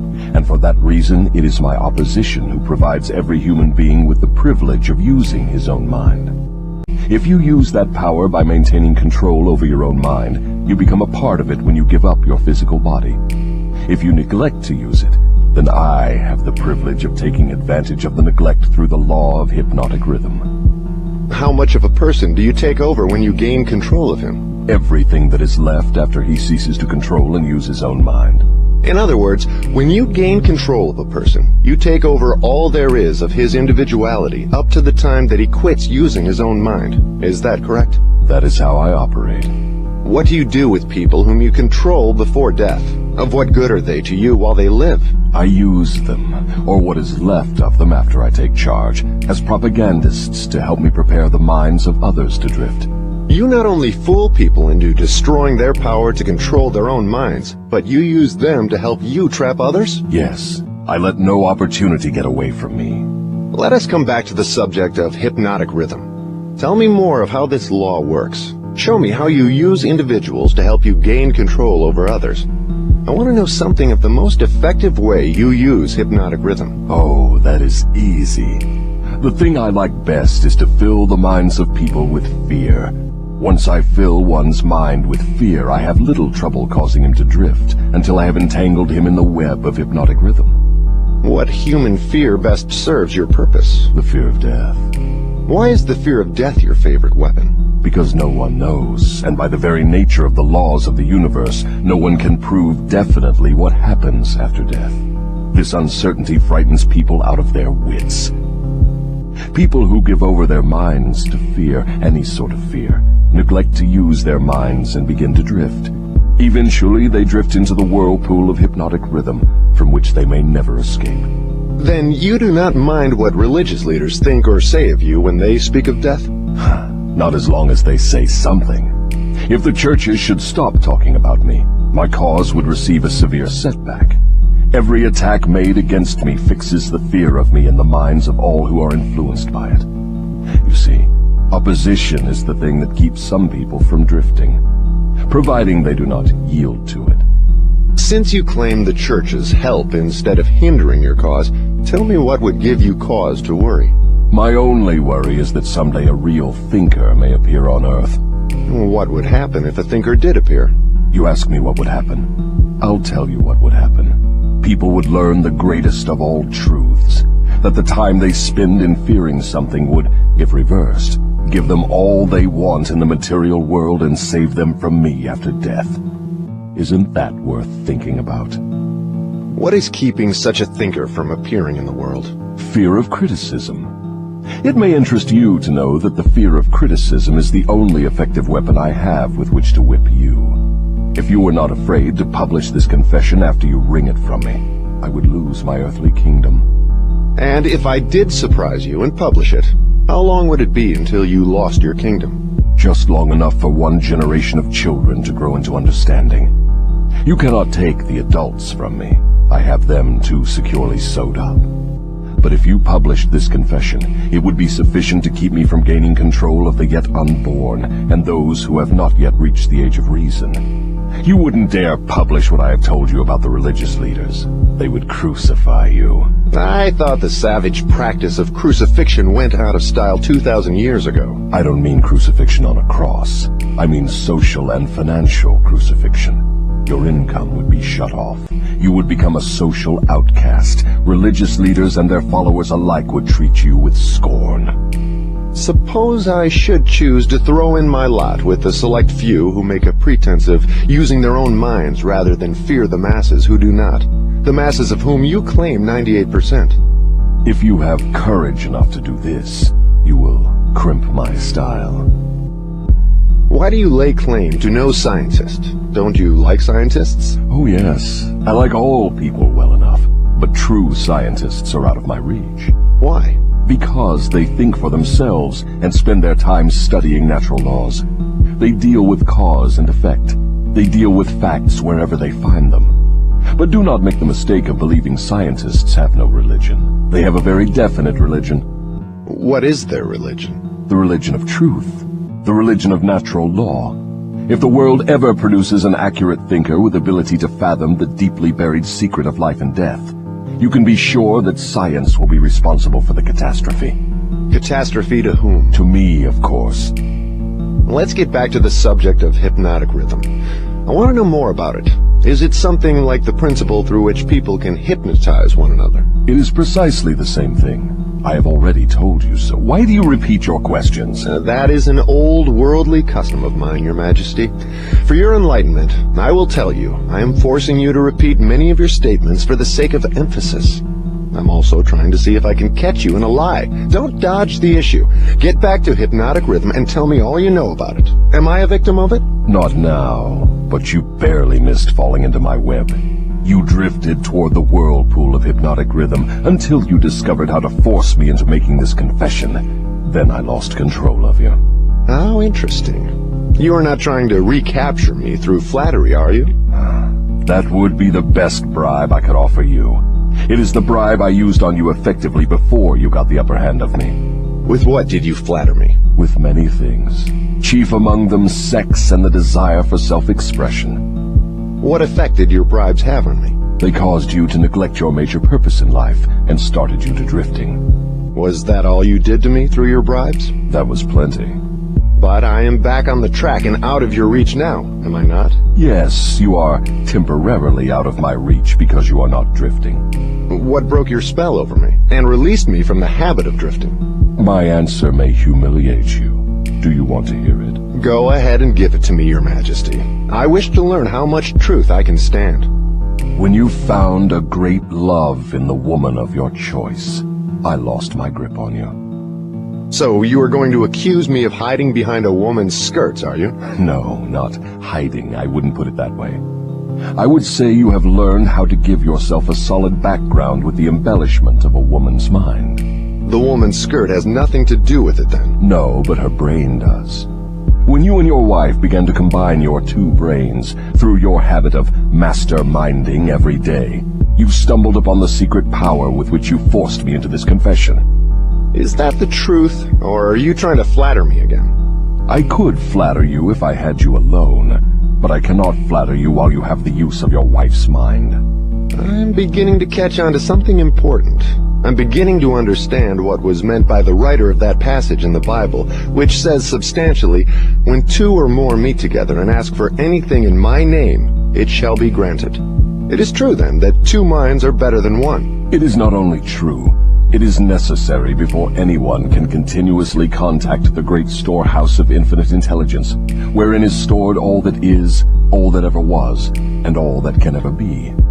Is there such a storehouse? If there had not been, you would not, could not, now be humiliating me with this silly forced confession. Isn't it dangerous to give this sort of information to the world? Sure, it is dangerous to me. If I were you, I would not give it out. Let us get back now to the technique through which you fasten on your victims the habit of drifting. What is the very first step a drifter must take to break the habit?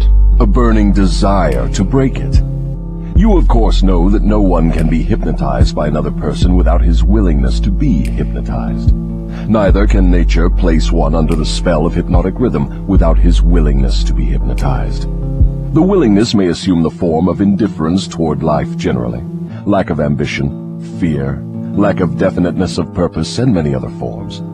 Nature does not need one's consent in order to place him under the spell of hypnotic rhythm. It needs only to find him off guard through any form of neglect to use his own mind.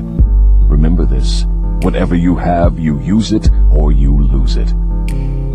All successful attempts to break the habit of drifting must be done before nature makes the habit permanent through hypnotic rhythm. As I understand you, hypnotic rhythm is a natural law through which nature fixes the vibration of all environments. Is that true? Yes. Nature uses hypnotic rhythm to make one's dominating thoughts and one's thought habits permanent. That is why poverty is a disease. Nature makes it so by fixing permanently the thought habits of all who accept poverty as an unavoidable circumstance. Through this same law of hypnotic rhythm, nature will also fix permanently positive thoughts of opulence and prosperity. Perhaps you will better understand the working principle of hypnotic rhythm if I tell you its nature is to fix permanently all habits, whether they are mental or physical. If your mind fears poverty, your mind will attract poverty. If your mind demands opulence and expects it, your mind will attract the physical and financial equivalents of opulence. This is in accordance with an immutable law of nature. Did the writer of that sentence in the Bible, "Whatsoever a man soweth, that shall he also reap," have in mind this law of nature? He could have nothing else in mind. The statement is true. You can see evidence of its truth in all human relationships. And that is why the man who forms the habit of drifting through life must accept whatever life hands him. Is that correct? That is absolutely correct. Life pays the drifter its own price on its own terms. The non-drifter makes life pay on his own terms. Doesn't the question of morals enter into what one gets from life? To be sure, but only for the reason that one's morals have an influence on one's thoughts. No one can collect what he wants from life merely by being good, if that is what you want to know. No, I guess not. I see what you mean. We are all where we are and what we are because of our own deeds. No, not exactly. You are where you are and what you are because of your thoughts and your deeds. Then there is no such reality as luck, is there? Emphatically no. Circumstances which people do not understand are classified under the heading of luck. Back of every reality is a cause. Often the cause is so far removed from the effect that the circumstance can be explained only by attributing it to the operation of luck. Nature knows no such law as luck. It is a man-made hypothesis with which he explains away things he does not understand. The terms luck and miracle are twin sisters. Neither of them has any real existence except in the imaginations of people. Both are used to explain that which people do not understand. Remember this. Everything having a real existence is capable of proof. Keep this one truth in mind, and you will become a sounder thinker. Which is more important, one's thoughts or one's deeds? All deeds follow thoughts. There can be no deeds without their having first been patterned in thought. Moreover, all thoughts have a tendency to clothe themselves in their physical counterpart. One's dominating thoughts, that is, the thoughts one mixes with the emotions, desire, hope, faith, fear, hate, greed, enthusiasm, not only have a tendency to clothe themselves in their physical equivalent, but they are bound to do so. That reminds me to ask you to tell me more about yourself. Where, in addition to the minds of people, do you dwell and operate? I operate wherever there is something I can control and appropriate. I have already told you I am the negative portion of the electron of matter. I am the explosion in lightning. I am the pain in disease and physical suffering. I am the unseen general in warfare.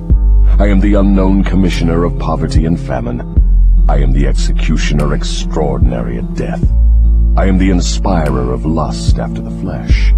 I am the creator of jealousy and envy and greed. I am the instigator of fear.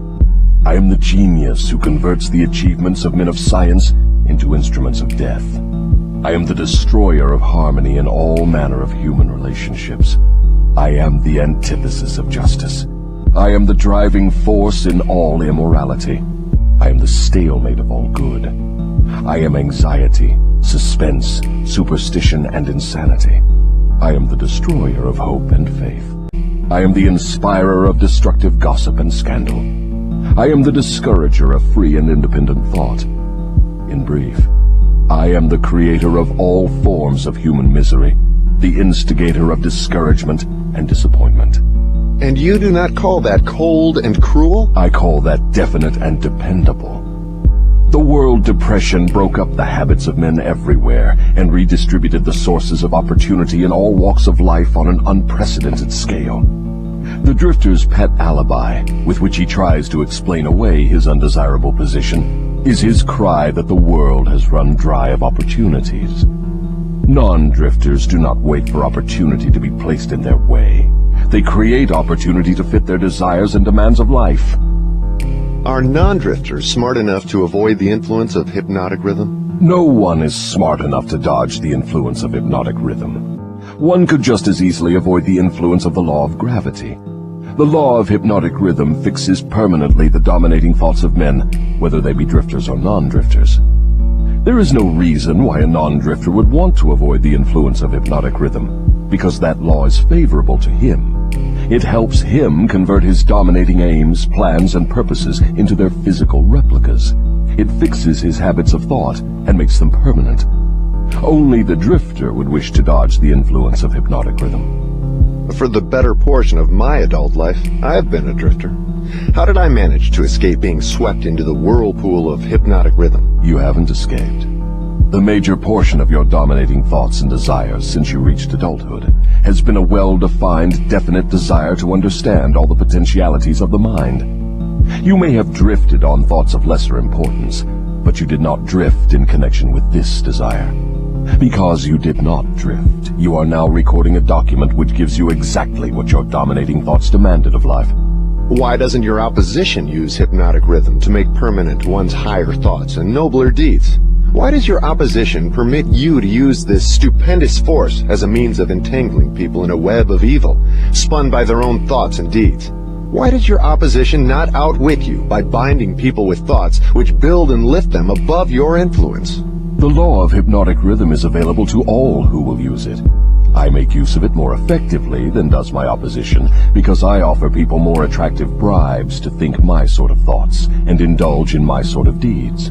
In other words, you control people by making negative thinking and destructive deeds pleasing to them. Is that correct? That is the idea exactly. I've often wondered why your opposition, what we earthbound call God, does not annihilate you. Can you tell me why? Because the power is as much mine as his. It is as available to me as to him. That is what I have been trying to get over to you. The highest power in the universe can be used for constructive purposes, through what you call God. Or it can be used for negative purposes, through what you call the devil.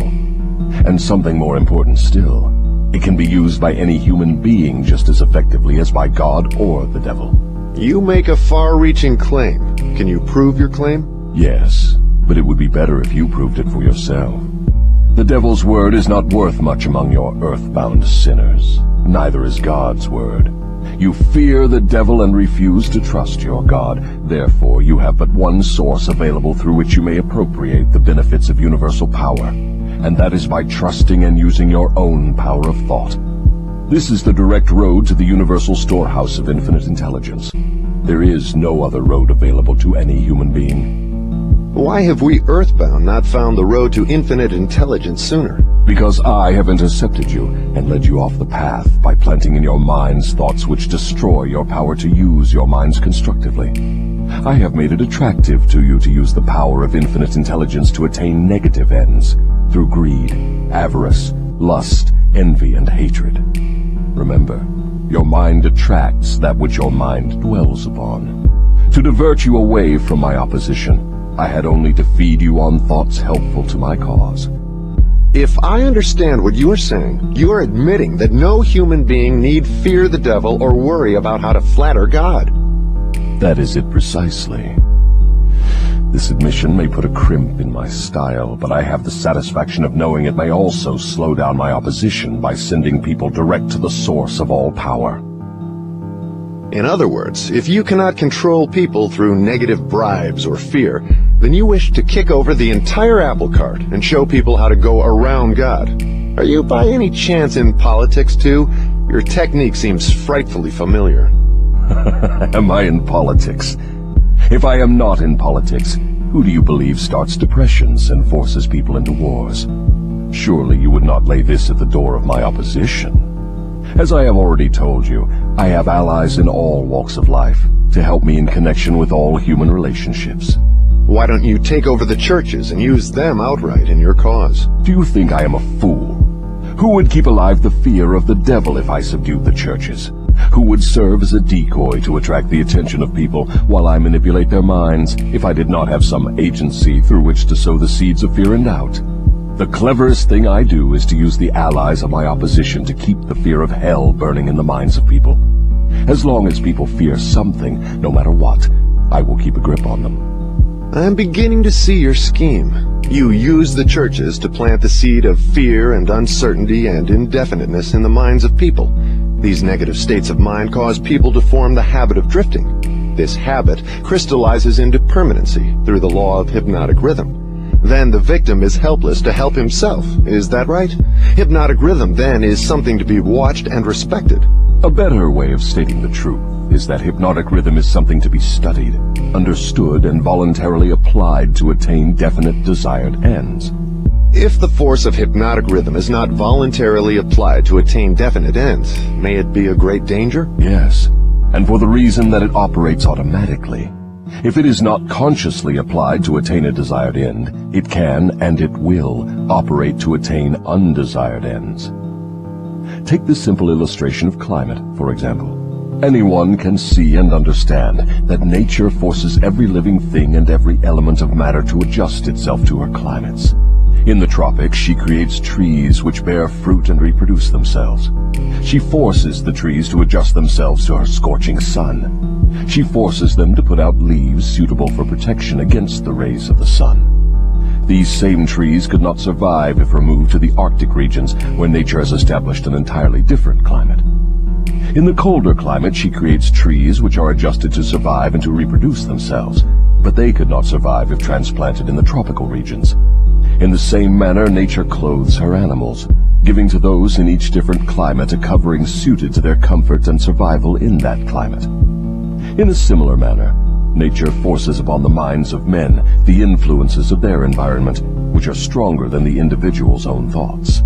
Children are forced to take on the nature of all influences of those around them, unless their own thoughts are stronger than the influences.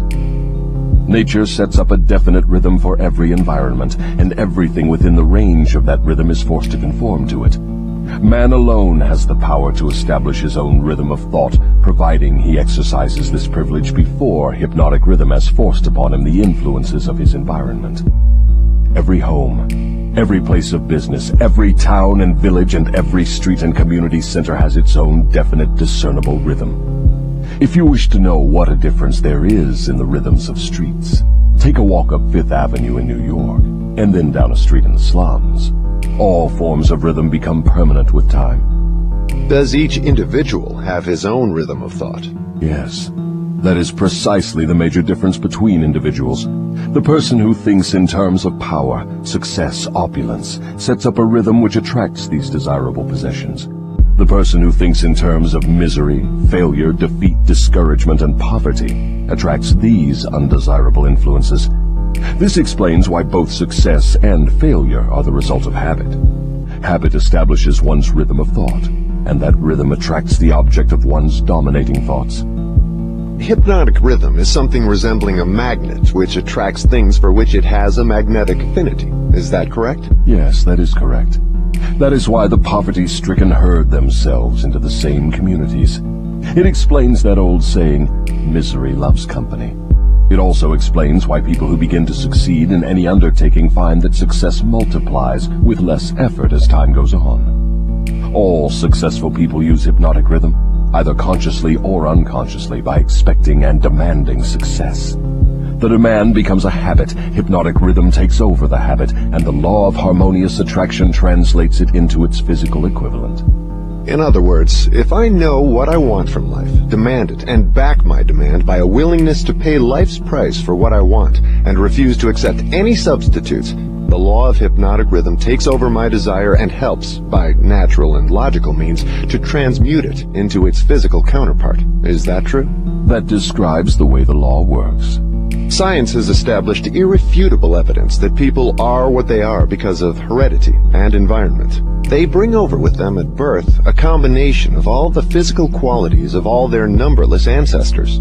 After they arrive here, they reach the age of self-consciousness, and from there on, they shape their own personalities and more or less fix their own earthly destinations as the result of the environmental influences to which they are subjected, especially the influences which control them during early childhood. These two facts have been so well established, there's no room for any intelligent person to question them. How can hypnotic rhythm change the nature of a physical body, which is a combination of thousands of ancestors who have lived and died before one is born? How can hypnotic rhythm change the influence of one's environment? People who are born in poverty and ignorance have a strong tendency to remain poverty-stricken and ignorant all through life. What, if anything, can hypnotic rhythm do about this?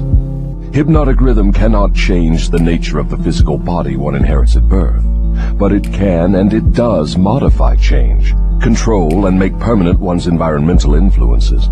If I understand what you mean, a human being is forced by nature to take on and become a part of the environment he chooses, or the environment that may be forced upon him? That is correct. But there are ways and means by which an individual may resist the influences of an environment he does not wish to accept, and also a method of procedure by which one may reverse the application of hypnotic rhythm from negative to positive ends. Do you mean that there is a definite method by which hypnotic rhythm can be made to serve instead of destroy one? I mean just that. Tell me how this astounding end may be attained. For my description to be of any practical value, it will be necessarily lengthy, because it will have to cover 7 principles of psychology which must be understood and applied by all who use hypnotic rhythm to aid them in forcing life to yield that which they want. Then break your description into 7 parts, each giving a detailed analysis of one of the 7 principles with simple instructions for its practical application. Your Majesty will now proceed to unfold the secrets of the 7 principles through which human beings may force life to provide them with spiritual, mental, and physical freedom. Do not be sparing in your description of these principles. I want a complete illustration of how the principles may be used by anyone who chooses to use them. Tell us all you know about the principle of definiteness of purpose. If you go through with this mad idea of publishing my confession, you will open the gates of hell and turn loose all the precious souls I have collected back down through the ages. You will deprive me of souls yet unborn. You will release from my bondage millions now living. Stop, I beg of you. Open up. Let's hear what you have to say about the principle of definiteness of purpose. You are pouring water on the fires of hell, but the responsibility is yours, not mine. I may as well tell you that any human being who can be definite in his aims and plans can make life hand over whatever is wanted. That is a broad claim, Your Majesty. Do you wish to tone it down a bit? Tone it down? No, I wish to tone it up. When you hear what I now have to say, you will understand why the principle of definiteness is so important. My opposition uses a clever little trick to cheat me of my control over people. The opposition knows that definiteness of purpose closes the door of one's mind so tightly against me that I cannot break through unless I can induce one to form the habit of drifting. Why doesn't your opposition give your secret to all people by telling them to avoid you through definiteness of purpose? You have already admitted that 2 out of every 100 people belong to your opposition. Because I am more clever than my opposition. I draw people away from definiteness with my promises. You see, I control more people than my opposition because I am a better salesman and a better showman. I attract people by feeding them liberally of the thought habits in which they like to indulge. Is definiteness of purpose something with which one must be born, or may it be acquired? Everyone, as I have told you before, is born with the privilege of being definite, but 98 out of every 100 people lose this privilege by sleeping on it. The privilege of definiteness can be maintained only by adopting it as a policy by which one is guided in all the affairs of life. Oh, I see. One takes advantage of the principle of definiteness, just as one may build a strong physical body, through constant, systematic use. Is that it? You have stated the truth clearly and accurately. Now I think we are getting somewhere, Your Majesty. We have at long last found a starting point from which all who become self-determining in life must take off. We have discovered from your astounding confession that your greatest asset is man's lack of caution, which enables you to lead him into the jungle of indefiniteness through simple bribes. We have learned, beyond the question of doubt, that anyone who adopts definiteness of purpose as a policy and uses it in all of his daily experiences cannot be induced to form the habit of drifting. Without the aid of the drifting habit, you are powerless to attract people through promises. Is this correct? I couldn't have stated the truth more clearly myself. Go ahead now and describe how people neglect their privilege of being free and self-determining through indefiniteness and drifting. I have already made brief reference to this principle, but I will now go into more minute details as to how the principle works. I shall have to begin at the time of birth. When a child is born, it brings with it nothing but a physical body representing the evolutionary results of millions of years of ancestry. Its mind is a total blank. When the child reaches the age of consciousness and begins to recognize the objects of its surroundings, it begins also to imitate others. Imitation becomes a fixed habit. Naturally, the child imitates, first of all, its parents. Then it begins to imitate its other relatives and daily associates, including its religious instructors and school teachers. The imitation extends not merely to physical expression, but also to thought expression. If a child's parents fear me and express that fear within range of the child's hearing, the child picks up the fear through the habit of imitation and stores it away as part of its subconscious stock of beliefs. If the child's religious instructor expresses any form of fear of me, and they all do in one form or another, that fear is added to the similar fear passed to the child by its parents, and the two forms of negative limitation are stored away in the subconscious mind to be drawn upon and used by me later in life. In a similar way, the child learns by imitation to limit its power of thought by filling its mind with envy, hatred, greed, lust, revenge, and all the other negative impulses of thought which destroy all possibility of definiteness. Meanwhile, I move in and induce the child to drift until I bind its mind through hypnotic rhythm. Am I to understand from your remarks that you have to gain control of people while they are very young, or lose your opportunity at them altogether? I prefer to claim them before they come into possession of their own minds. Once any person learns the power of his own thoughts, he becomes positive and difficult to subdue.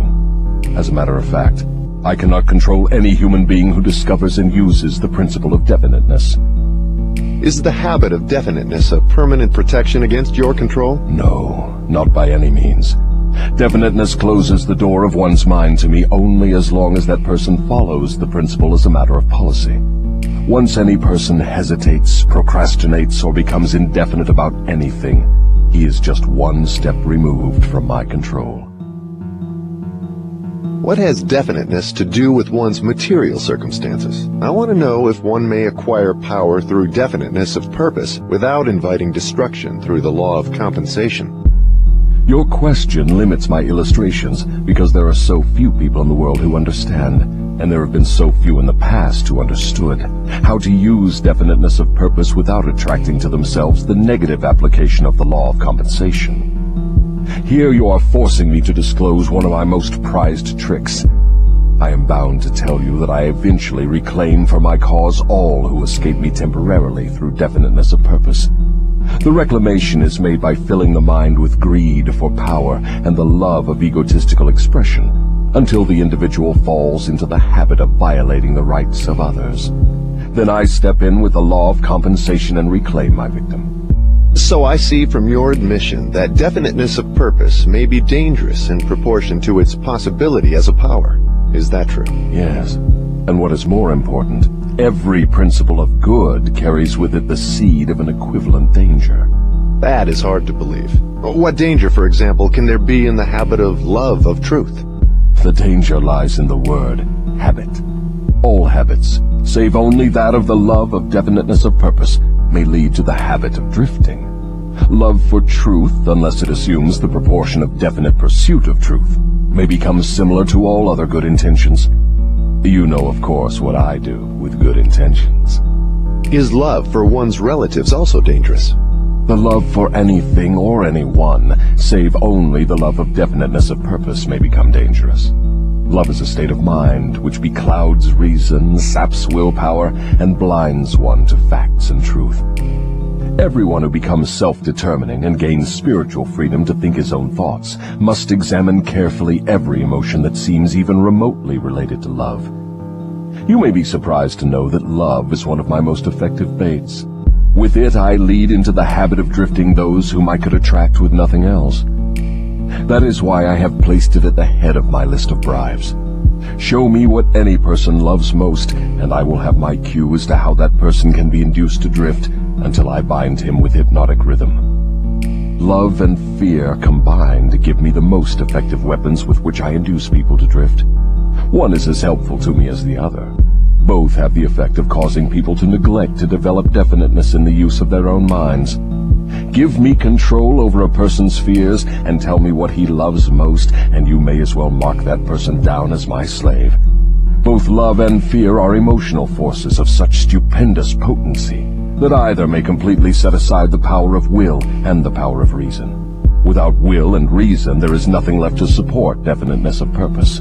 But, Your Majesty, life would not be worth living if people never felt the emotion of love. Ah, you are right as far as your reasoning goes, but you neglected to add that love should be under one's definite control at all times. Of course, love is a desirable state of mind, but it also is a palliative, which may be used to limit or destroy reason and willpower, both of which rate above love in importance to human beings who want freedom and self-determination. I understand from what you say that people who gain power must harden their emotions, master fear, and subdue love. Is that correct?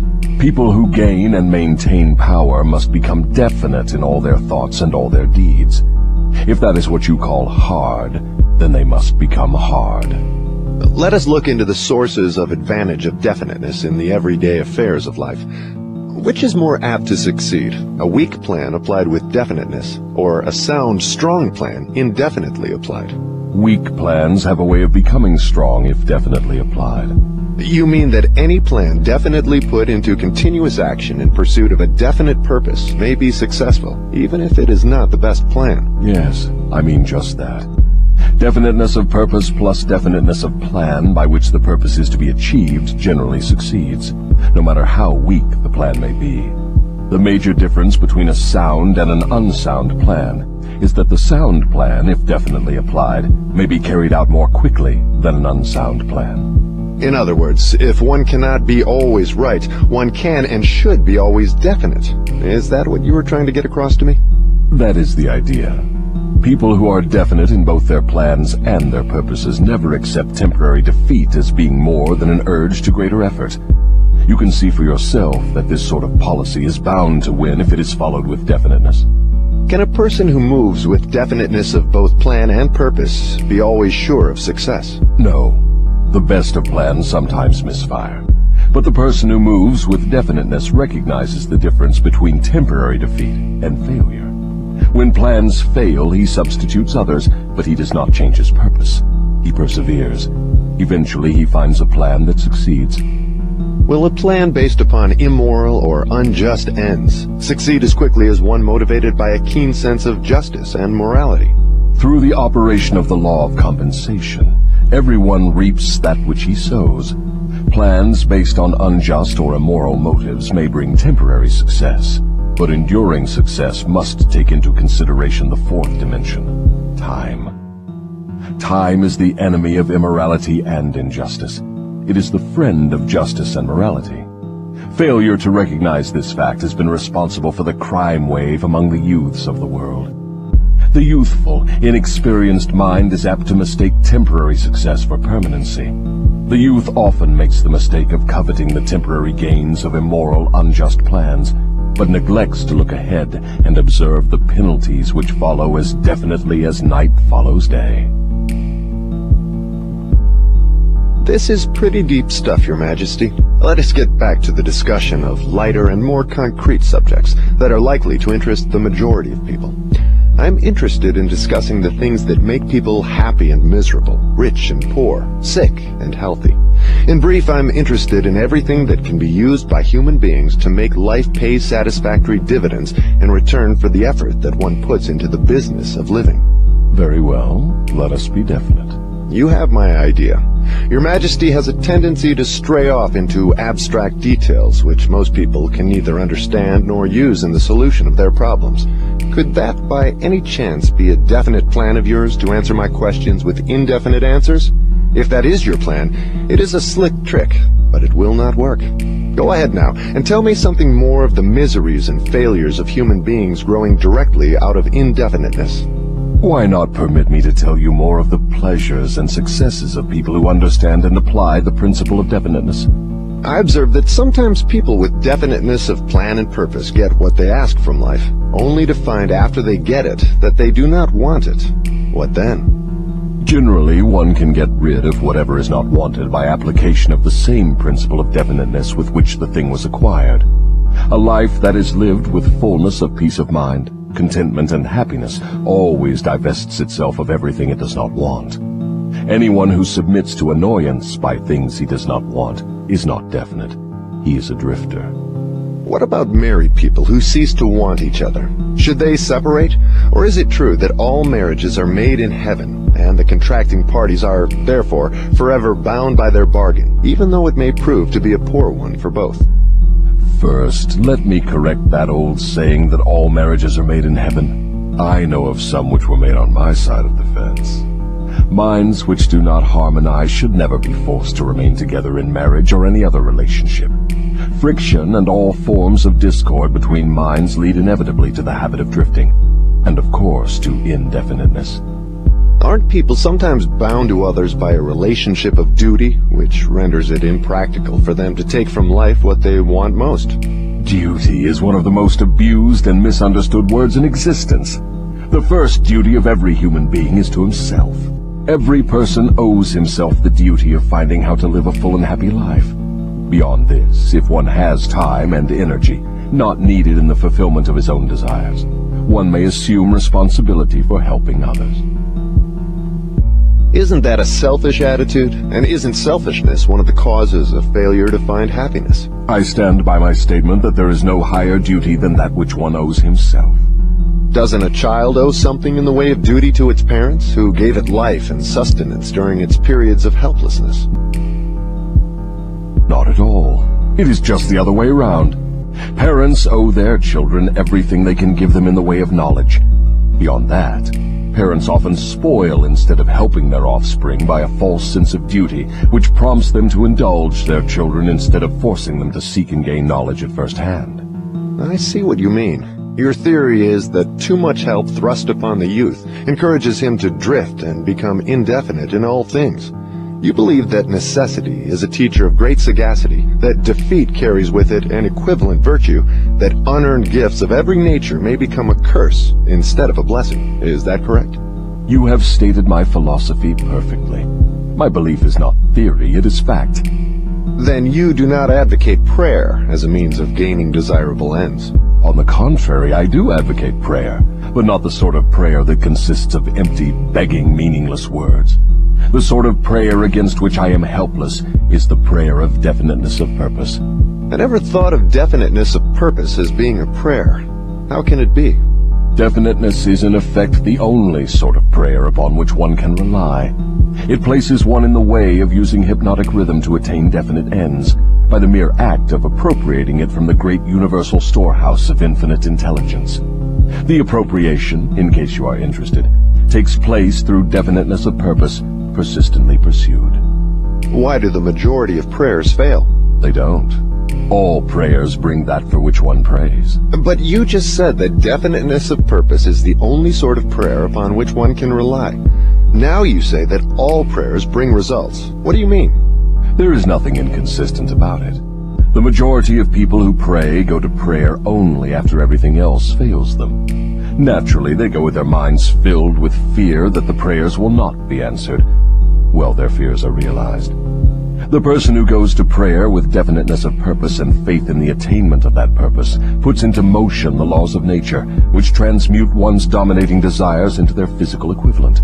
That is all there is to prayer. One form of prayer is negative and brings only negative results. One form is positive and brings definite positive results. Could anything be more simple? People who whine and beg God to assume responsibility for all their troubles and provide them with all the necessities and luxuries of life are too lazy to create what they want and translate it into existence through the power of their own minds. When you hear a person praying for something that he should procure through his own efforts, you may be sure you are listening to a drifter. Infinite intelligence favors only those who understand and adapt themselves to her laws. She makes no discrimination because of fine character or pleasing personality. These things help people negotiate their way through life more harmoniously with one another. But the source from which prayer is answered is not impressed by fine feathers. Nature's law is, know what you want, adapt yourself to my laws, and you shall have it. Does that harmonize with the teachings of Christ? Perfectly. Also, it harmonizes with the teachings of all truly great philosophers. Is your theory of definiteness in harmony with the philosophy of man of science? Definiteness is the major difference between a scientist and a drifter. Through the principle of definiteness of purpose and plan, the scientist forces nature to hand over her most profound secrets. It was through this principle that Edison uncovered the secret of the talking machine, the incandescent electric light, and scores of other benefits for mankind. Then I understand that definiteness is the first requisite for success in all earthly undertakings. Is that right? Exactly. Anything which teaches people to examine facts and coordinate them into definite plans through accurate thinking is hard on my profession. If this thirst for definite knowledge now spreading over the world keeps up, my business will be shot to pieces within the next few centuries. I thrive on ignorance, superstition, intolerance, and fear, but I cannot stand up under definite knowledge properly organized into definite plans in the minds of people who think for themselves. Why don't you take over omnipotence and manage the whole works in your own way? You might as well ask why the negative portion of the electron doesn't take over the positive portion and run the entire works. The answer is that both the positive and the negative charges of energy are necessary to the existence of the electron. One is balanced equally against the other, stalemated as it were. So it is with what you call omnipotence and I. We represent the positive and the negative forces of the entire system of universes, and we are equally balanced one against the other. If this power of balance were shifted the slightest degree, the whole system of universes would become quickly reduced to a mass of inert matter. Now you know why I cannot take over the whole show and run it my way. If what you say is true, you have exactly the same power as omnipotence. Is that true? That is correct. My opposition, you call it omnipotence, expresses itself through the forces which you call good, the positive forces of nature. I express myself through the forces you call bad, the negative forces. Both good and bad are coincidental with existence. One is as important as the other. Then the doctrine of predestination is sound. People are born to success or failure, misery or happiness, to be good or bad, and they have nothing to do with this, nor can they modify their natures. Is that your claim? Emphatically not. Every human being has a wide range of choice in both his thoughts and his deeds. Every human being can use his brain for the reception and the expression of positive thoughts, or he can use it for the expression of negative thoughts. His choice in this important matter shapes his entire life. From what you have said, I gather the idea that human beings have more freedom of expression than either you or your opposition. Is that correct? That is true. Omnipotence and I are bound by immutable laws of nature. We cannot express ourselves in any manner not conforming to these laws. Then it is true that man has rights and privileges not available to either omnipotence or the devil. Is that the truth? Yes, that is true. But you might well have added that man is not yet fully awakened to the realization of this potential power. Man still regards himself as something resembling the worms in the dust, when in reality he has more power than all other living things combined.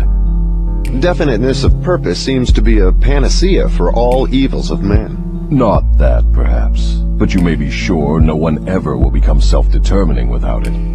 Why aren't children taught definiteness of purpose in the public schools? For the reason that there is no definite plan or purpose behind any of the school curricula. Children are sent to school to make credits and to learn how to memorize, not to learn what they want of life. What good is a school credit if one cannot convert it into the material and spiritual needs of life? I am only a devil, not an unwinder of riddles. I deduce from all you say that neither the schools nor the churches prepare the youths of the world with a practical working knowledge of their own minds. Is anything of more importance to a human being than an understanding of the forces and circumstances which influence his own mind? The only thing of enduring value to any human being is a working knowledge of his own mind. The churches do not permit a person to inquire into the possibilities of his own mind, and the schools do not recognize that such a thing as a mind exists. Aren't you a little hard on the schools and the churches? No, I am merely describing them as they are, without bias or prejudice. Aren't the schools and the churches your bitter enemies? Their leaders may think they are, but I am impressed only by facts. The truth is this, if you must know it. The churches are my most helpful allies, and the schools run the churches a close second. On what specific or general grounds do you make this claim? On the grounds that both the churches and the schools help me to convert people to the habit of drifting. Do you realize that your charge is substantially a sweeping indictment of the two institutions of major importance which have been responsible for civilization in its present form? Do I realize it? Man alive, I gloat over it. If the schools and churches had taught people how to think for themselves, where would I be now? This confession of yours will disillusion millions of people whose only hope for salvation is in their churches. Isn't that a cruel thing to do to them? Wouldn't most people be better off living in the bliss of ignorance than to know the truth about you? What do you mean by the term salvation? From what are people being saved? The only form of enduring salvation that is worth a green fig to any human being is that which comes from recognition of the power of his own mind. Ignorance and fear are the only enemies from which men need salvation. You seem to hold nothing sacred. You are wrong. I hold sacred the one thing which is my master, the one thing I fear. What is that? The power of independent thought backed by definiteness of purpose. Then you do not have many people to fear. Only 2 out of every 100 to be exact. I control all others. Let's give the churches a rest and get back to the public schools. Your confession has shown clearly that you thrive and perpetuate yourself from one generation to another by the clever trick of taking over the minds of children before they have the chance to learn how to use their minds. I wish to know what is wrong with a public school system that permits the devil to control so many people. I wish to know also what can be done to the established system of teaching that will ensure all children the opportunity to learn, first, that they have minds, and second, how to use those minds to bring spiritual and economic freedom. I am putting the question to you definitely enough, and since you have stressed the importance of definiteness of purpose, I am here and now putting you on notice that your answer to my question must be definite. Wait a moment while I catch my breath. You have given me quite an order. It seems strange that you would come to the devil to learn how to live. I should think you would go to my opposition. Why don't you? Your Majesty, it is you who are on trial here, not I. I want the truth, and I am not particular as to the source from which I get it.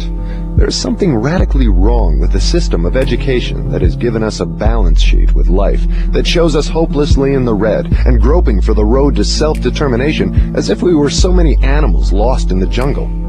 I want to know 2 things about this system. First, what is the major weakness of the system? Second, how can this weakness be eliminated?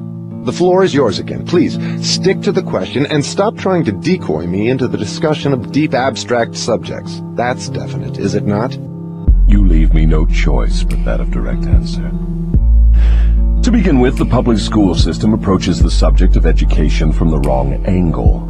The school system endeavors to teach children to memorize facts instead of teaching them how to use their own minds. Is that all that is wrong with the system? Oh no, that is only the beginning. Another major weakness of the school system is that it does not establish in the minds of children either the importance of definiteness of purpose, or make any attempt to teach youths how to be definite about anything. The major object of all schooling is to force the students to cram their memories with facts instead of teaching them how to organize and make practical use of facts.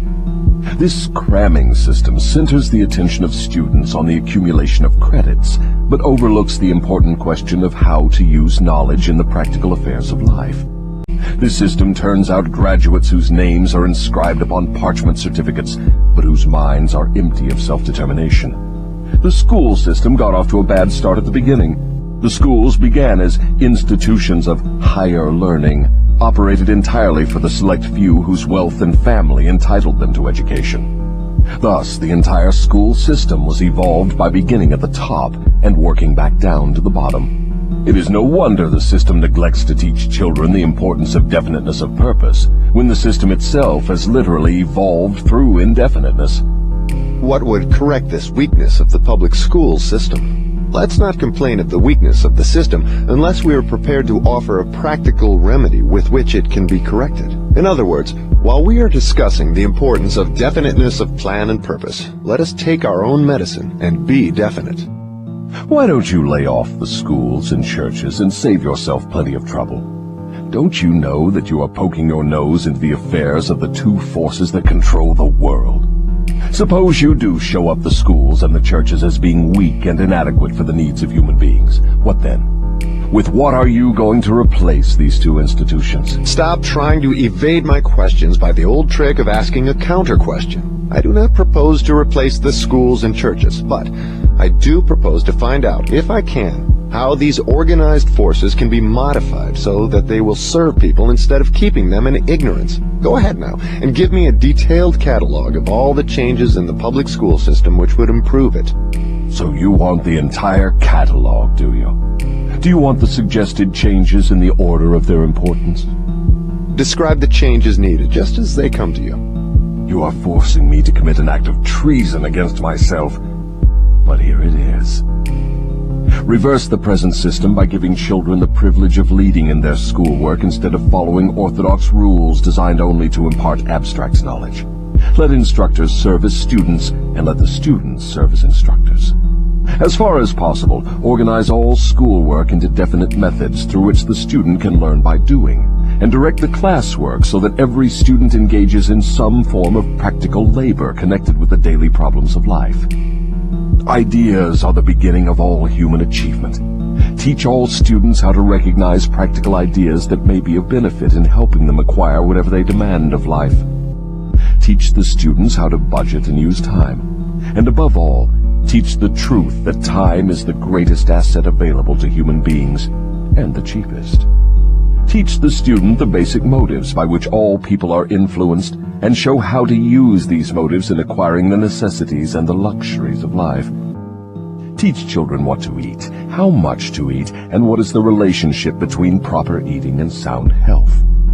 Teach children the true nature and function of the emotion of sex. And above all, teach them that it can be transmuted into a driving force capable of lifting one to great heights of achievement. Teach children to be definite in all things, beginning with the choice of a definite major purpose in life. Teach children the nature of and possibilities for good and evil in the principle of habit, using as illustrations with which to dramatize the subject the everyday experiences of children and adults. Teach children how habits become fixed through the laws of hypnotic rhythm, and influence them to adopt, while in the lower grades, habits that will lead to independent thought. Teach children the difference between temporary defeat and failure, and show them how to search for the seed of an equivalent advantage which comes with every circumstance of defeat. Teach children to express their own thoughts fearlessly, and to accept or reject at will all ideas of others, reserving to themselves always the privilege of relying upon their own judgment. Teach children to reach decisions promptly and to change them, if at all, slowly and with reluctance, and never without a definite reason. Teach children that the human brain is the instrument with which one receives from the great storehouse of nature the energy which is specialized into definite thoughts. That the brain does not think, but serves as an instrument for the interpretation of stimuli which cause thought. Teach children the value of harmony in their own minds, and that this is attainable only through self-control. Teach children the nature and the value of self-control.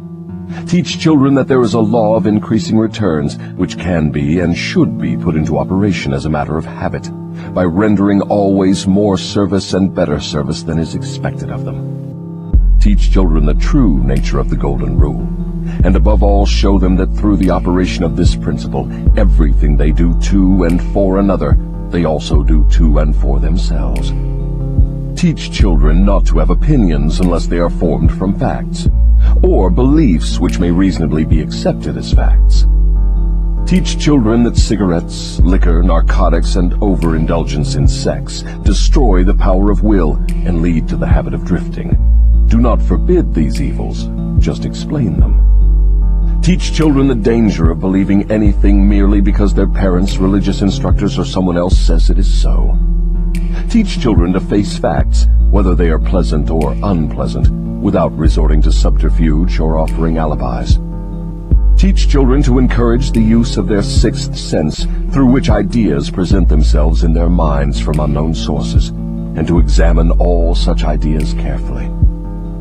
Teach children the full import of the law of compensation as it was interpreted by Ralph Waldo Emerson, and show them how the law works in the small everyday affairs of life. Teach children that definiteness of purpose, backed by definite plans persistently and continuously applied, is the most efficacious form of prayer available to human beings. Teach children that the space they occupy in the world is measured definitely by the quality and quantity of useful service they render the world. Teach children there is no problem which does not have an appropriate solution, and that the solution often may be found in the circumstance creating the problem. Teach children that their only real limitations are those which they set up or permit others to establish in their own minds. Teach them that man can achieve whatever man can conceive and believe. Teach children that all schoolhouses and all textbooks are elementary implements which may be helpful in the development of their minds, but that the only school of real value is the great university of life, wherein one has the privilege of learning from experience. Teach children to be true to themselves at all times, and since they cannot please everybody, therefore to do a good job of pleasing themselves. That is an imposing list, but it seems conspicuous by the fact it ignores practically every subject now taught in the public schools. Was that intended? Yes. You asked for a list of suggested changes in public school curricula which would benefit children. Well, that is what you got. Some of the changes you suggest are so unorthodox they would shock most of the educators of today, wouldn't they? Most of the educators of today need to be shocked. A good sound shock often helps the brain that has been atrophied by habit. Would the changes you suggest for the public schools give children immunity against the habit of drifting? Yes, that is one of the results the changes would bring, but there are others too. How could the suggested changes be forced into the public school system? You know, of course, it is as difficult to get a new idea into an educator's brain as it is to interest a religious leader in modifying religion so it will help people to get more from life. The quickest and surest way to force practical ideas into the public schools is to first introduce the ideas through private schools and establish such a demand for their use that public school officials will be compelled to employ them. Should any other changes be made in the public school system? Yes, many. Among other changes needed in all public school programs is the addition of a complete course of training in the psychology of harmonious negotiation between people. All children should be taught how to sell their way through life with the minimum amount of friction. Every public school should teach the principles of individual achievement through which one may attain to a position of financial independence. Classes should be abolished altogether. They should be replaced by the round table or conference system, such as businessmen employ. All students should receive individual instruction and guidance in connection with subjects which cannot be properly taught in groups. Every school should have an auxiliary group of instructors consisting of business and professional people. scientists, artists, engineers, and newspapermen, each of whom would impart to all the students a practical working knowledge of his own profession, business, or occupation. This instruction should be conducted through the conference system to save the time of the instructors. What you have suggested is, in effect, an auxiliary system of instruction that would give all school children a working knowledge of the practical affairs of life, direct from the original source. Is that the idea? You've stated it correctly. Let us dismiss the public school system and go back to the churches for a moment. All my life, I've heard clergymen preaching against sin and warning sinners to beware and repent so they could be saved, but I've never heard any of them tell me what sin is. Will you give me some light on this subject? Sin is anything one does or thinks which causes one to be unhappy. Human beings who are in sound physical and spiritual health should be at peace with themselves and always happy. Any form of mental or physical misery indicates the presence of sin. Name some of the common forms of sin. It is a sin to overeat because that leads to ill health and misery. It is a sin to overindulge in sex because that breaks down one's willpower and leads to the habit of drifting. It is a sin to permit one's mind to be dominated by negative thoughts of envy, greed, fear, hatred, intolerance, vanity, self-pity, or discouragement, because these states of mind lead to the habit of drifting. It is a sin to cheat, lie, and steal, because these habits destroy self-respect, subdue one's conscience, and lead to unhappiness. It is a sin to remain in ignorance, because that leads to poverty and loss of self-reliance. It is a sin to accept from life anything one does not want, because that indicates an unpardonable neglect to use the mind. Is it a sin for one to drift through life without definite aim, plan, or purpose? Yes, because this habit leads to poverty and destroys the privilege of self-determination. It also deprives one of the privilege of using his own mind as a medium of contact with infinite intelligence. Are you the chief inspirer of sin? Yes. It is my business to gain control of the minds of people in every way possible. Can you control the mind of a person who commits no sin? I cannot, because that person never permits his mind to be dominated by any form of negative thought. I cannot enter the mind of one who never sins, let alone control it. What is the commonest and most destructive of all sins? Fear and ignorance. Have you nothing else to add to the list? There is nothing else to be added. What is faith? It is a state of mind wherein one recognizes and uses the power of positive thought as a medium by which one contacts and draws upon the universal store of infinite intelligence at will. In other words, faith is the absence of all forms of negative thought. Is that the idea? Yes, that is another way of describing it. Has a drifter the capacity to use faith? He may have the capacity, but he does not use it. Everyone has the potential power to clear his mind of all negative thoughts, and thereby avail himself of the power of faith. Stating the matter in another way, faith is definiteness of purpose backed by belief in the attainment of the object of that purpose. Is that correct? That's the idea exactly. What preparation must one undergo before being able to move with definiteness of purpose at all times? One must gain mastery over self. This is the second of the 7 principles. The person who is not master of himself can never be master of others. Lack of self-mastery is, of itself, the most destructive form of indefiniteness. Where should one begin when making a start at control over self?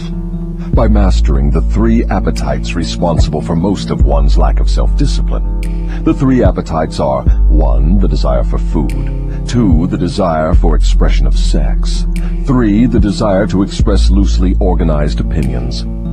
Does man have other appetites which need control? Yes, many of them. But these 3 are the ones which should be conquered first. When a man becomes master of these 3 appetites, he has developed enough self-discipline to conquer easily those of lesser importance. But these are natural appetites. They must be indulged if one is to be healthy and happy. To be sure, they are natural appetites, but they are also dangerous, because people who have not mastered themselves overfeed the appetites. Self-mastery contemplates sufficient control over the appetites to enable one to feed them what they need and withhold food not needed. Your viewpoint is both interesting and educational. Describe the details through which I may understand how and under what circumstances people overfeed the appetites. take the desire for physical food, for example. The majority of people are so weak in self-discipline they fill their stomachs with combinations of rich food which please the taste but overwork the organs of digestion and elimination. They pour into their stomachs both quantity and combinations of food, which the body chemist can dispose of only by converting the food into deadly toxic poisons.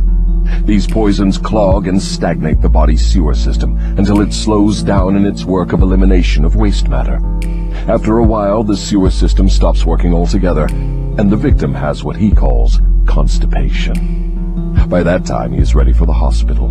Auto-intoxication, or body sewer poisoning, takes the machinery of the brain and rolls it into something resembling a wad of putty. The victim then becomes sluggish in his physical movements and mentally irritable and fussy. If he could only take one good look at and one bad smell of his sewer system, he would be ashamed to look himself in the face. City sewers are not the pleasantest of places when they become overloaded or clogged, but they are clean and sweet compared with the intestinal sewer when it has been overloaded or clogged. This is not a pretty story to be associated with the pleasant and necessary act of eating, but that is where it belongs, because overeating and wrong food combinations are the evils which cause auto-intoxication. People who eat wisely and keep their body sewers clean handicap me, because a clean body sewer generally means a sound body and a brain that functions properly.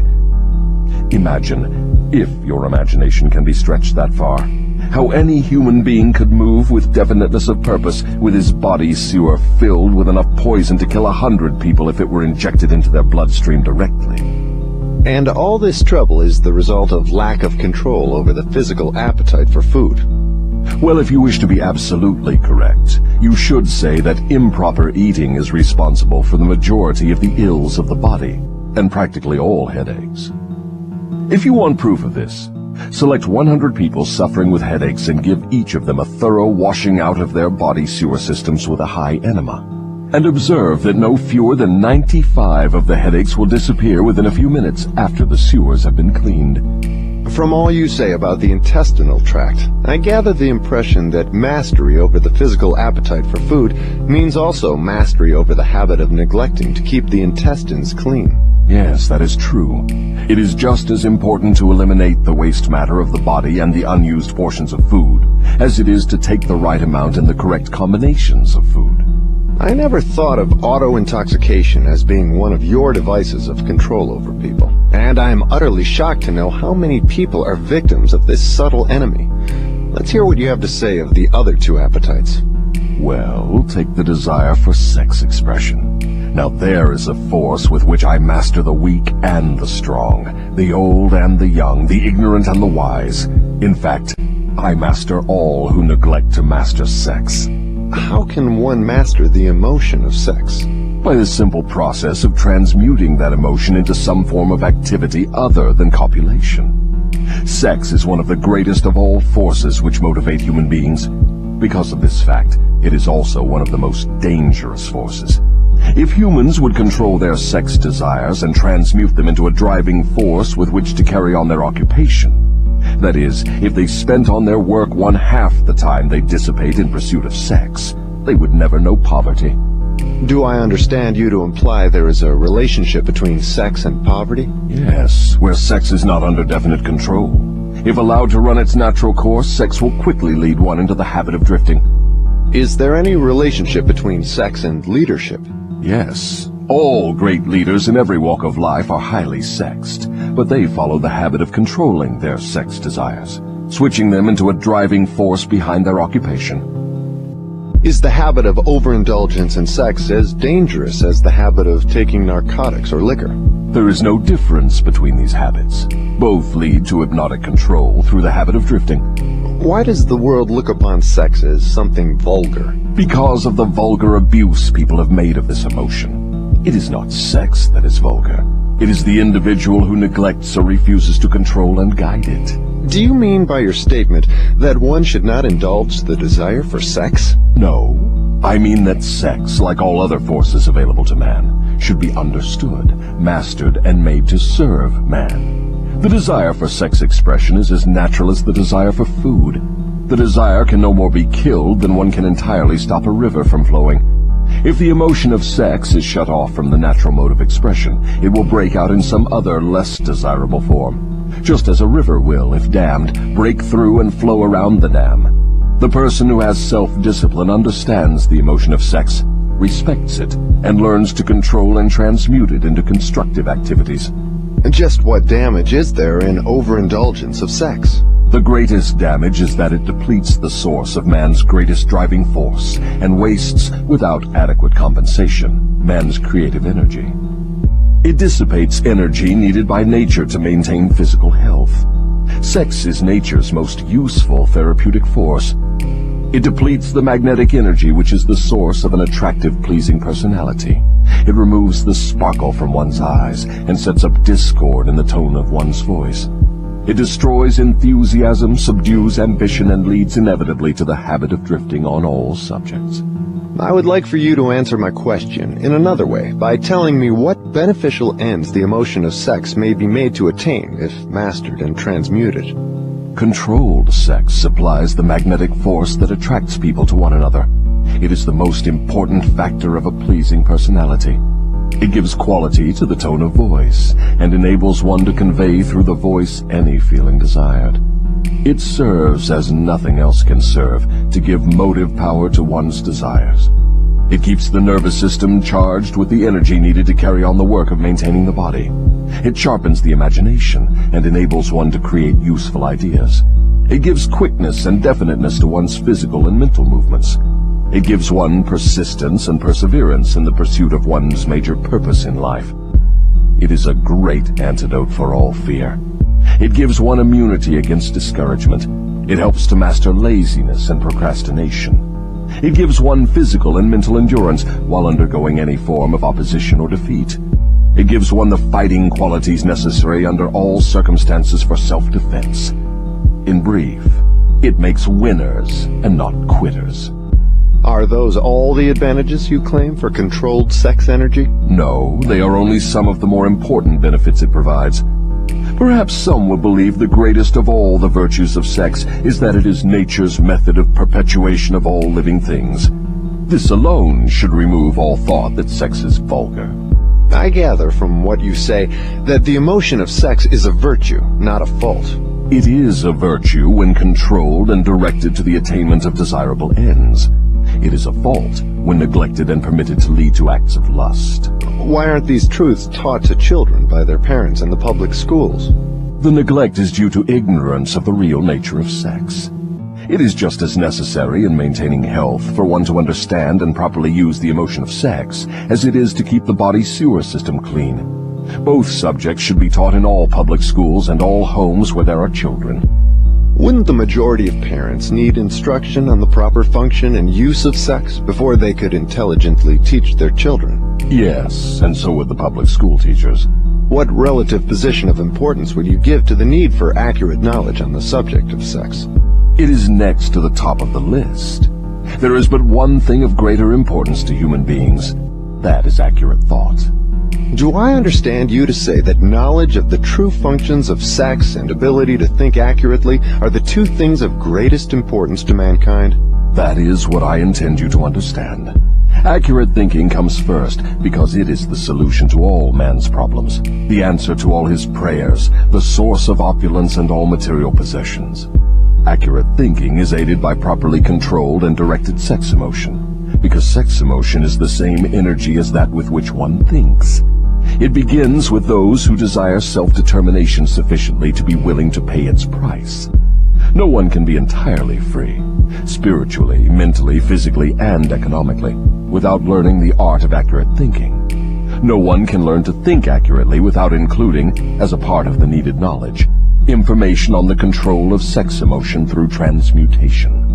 It will be a great surprise to many people to learn there is so close a relationship between thinking and sex emotion. Tell us now about the third appetite, and let's see what it has to do with self-discipline. The habit of expressing loosely organized opinions is one of the most destructive of habits. Its destructiveness consists in its tendency to influence people to guess instead of searching for the facts when they form opinions, create ideas, or organize plans. The habit develops a grasshopper mind, one that jumps from one thing to another but never completes anything. And of course, carelessness in the expression of opinions leads to the habit of drifting. From there, it is only a step or two until one is bound by the law of hypnotic rhythm, which automatically prohibits accurate thinking. What other disadvantages are there in free expression of opinions? The person who talks too much informs the world of his aims and plans and gives to others the opportunity to profit by his ideas. Wise men keep their plans to themselves and refrain from expressing uninvited opinions. This prevents others from appropriating their ideas and makes it difficult for others to interfere with their plans. Why do so many people indulge in the habit of expressing uninvited opinions? The habit is one way of expressing egotism and vanity. The desire for self-expression is inborn in people. The motive back of the habit is to attract the attention of others and to impress them favorably. Actually, it has just the opposite effect. When the self-invited speaker attracts attention, it usually is unfavorable. Yes. What other disadvantages has the habit? The person who insists on talking seldom has an opportunity to learn by listening to others. But isn't it true that a magnetic speaker often puts himself in the way of opportunity to benefit himself by attracting the attention of others through his powers of oratory? Yes, a magnetic orator does have an asset of tremendous value in his ability to impress people by his speech. But he cannot make the best use of this asset if he forces his speech on others without their invitation. No single quality adds more to one's personality than the ability to speak with emotional feeling, force, and conviction. But the speaker must not impose his speech upon others without being invited to do so. There is an old saying that nothing is worth more than its actual cost. This applies as well to the free, uninvited expression of opinions as to material things. What about people who volunteer their opinions by expressing them in writing? Do they also suffer by lack of self-discipline? One of the worst pests on earth is the person who writes uninvited letters to people of prominence. Men in public office, moving picture stars, men who have succeeded in business or written a best-selling book. And people whose names appear often in the newspapers are continuously besieged by people who write letters expressing their opinion on all subjects. But the writing of uninvited letters is a harmless way of finding pleasure through self-expression, is it not? What damage does one do by the habit? Habits are contagious. Every habit attracts a flock of its relatives. The habit of doing anything that is useless leads to the formation of other habits that are useless, especially the habit of drifting. But that is not all the dangers associated with the habit of indulging in uninvited expression of opinions. The habit creates enemies and places in their hands dangerous weapons by which they may do great injury to the one who indulges in it. Thieves and confidence men and racketeers pay big prices for the names and addresses of the writers of uninvited letters. Knowing as they do, the writers of these letters become easy victims of all manner of schemes that result in the loss of their money. They refer to the writers of such letters as nuts. If you wish to know how foolish people are who write uninvited letters, read the nut column of any newspaper, the column in which the paper publishes the voluntary opinions of its readers, and you will see for yourself how the writers of such letters antagonize people and invite opposition from others. Now, I had no idea, Your Majesty, that people get into so much difficulty through uninvited expression of their opinions. But now that you have brought up the subject, I do remember writing the editor of a prominent magazine an uninvited letter of criticism, which cost me a fine position on his staff, at a fat salary. That is a perfect example. The proper place to begin self-discipline is right where you stand. The way to begin is by recognizing the truth, that there is nothing for good or evil throughout the myriads of universes except the power of natural law. There is no individual personality anywhere throughout the myriad of universes with the slightest power to influence a human being, save nature and human beings themselves. There is no human being now living, no human being has ever lived, and no human being ever will live with the right or the power to deprive another human being of the inborn privilege of free and independent thought. That privilege is the only one over which any human being can have absolute control. No adult human being ever loses the right to freedom of thought, but most humans lose the benefits of this privilege either by neglect or because it has been taken away from them by their parents or religious instructors before the age of understanding. These are self-evident truths, no less important because they are being called to your attention by the devil than they would be if brought to your attention by my opposition. But what are people going to lean upon in the hour of emergency when they know not where nor to whom to appeal? Let them lean upon the only dependable power available to any human being. And what is that? Themselves. The power of their own thoughts. The only power they can control and may rely upon. The only power which cannot be perverted, colored, modified, or falsified by their dishonest fellow human beings. All you say seems logical, but why must I come to the devil to discover such profound truths? Let's get back to the 7 principles. You've already disclosed enough information to show clearly that the secret of how to break the power of hypnotic rhythm is wrapped in the 7 principles. You have shown, too, that the most important of these principles is self-discipline. Now, go ahead and describe the other 5 principles you have not yet mentioned and indicate what part they play in giving one self-discipline. First, let me summarize that part of my confession we have already covered. I have frankly told you that my 2 most effective devices for mastering human beings are the habit of drifting and the law of hypnotic rhythm. I have shown you that drifting is not a natural law, but a man-made habit which leads to man's submission to the law of hypnotic rhythm. The 7 principles are the media by which man may break the hold of hypnotic rhythm and take possession again of his own mind. You see, therefore, the 7 principles are the 7 steps which lead victims of hypnotic rhythm out of the self-made prisons in which they are bound. The 7 principles are the master key that unlocks the door to spiritual, mental, and economic self-determination. Is that true? Yes, that's another way of stating the truth. Is failure ever a benefit to man? Yes. Indeed, learning from adversity is the 3rd of the 7 principles. But few people know that every adversity brings with it the seed of an equivalent advantage. Still fewer people know the difference between temporary defeat and failure. If this knowledge were generally known, I would be deprived of one of my strongest weapons of control over human beings. But I understood you to say that failure is one of your greatest allies. I got the impression from your confession that failure causes people to lose ambition and quit trying, and then you take them over without opposition on their part. That is just the point. I take them over after they quit trying. If they knew the difference between temporary defeat and failure, they would not quit when they meet with opposition from life. If they knew that every form of defeat and all failures bring with them the seed of unborn opportunity, they would keep on fighting and win. Success usually is but one short step beyond the point where one quits fighting. Is that all one might learn from adversity, defeat, and failure? No, that is the least of what one might learn.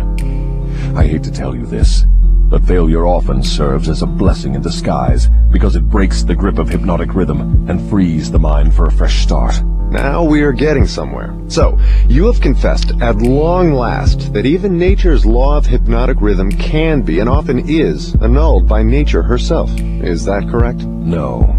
That is not stating the matter accurately. Nature never reverses any of her natural laws. Nature does not take away a human being's freedom of thought through hypnotic rhythm. The individual gives up his freedom by abuse of this law.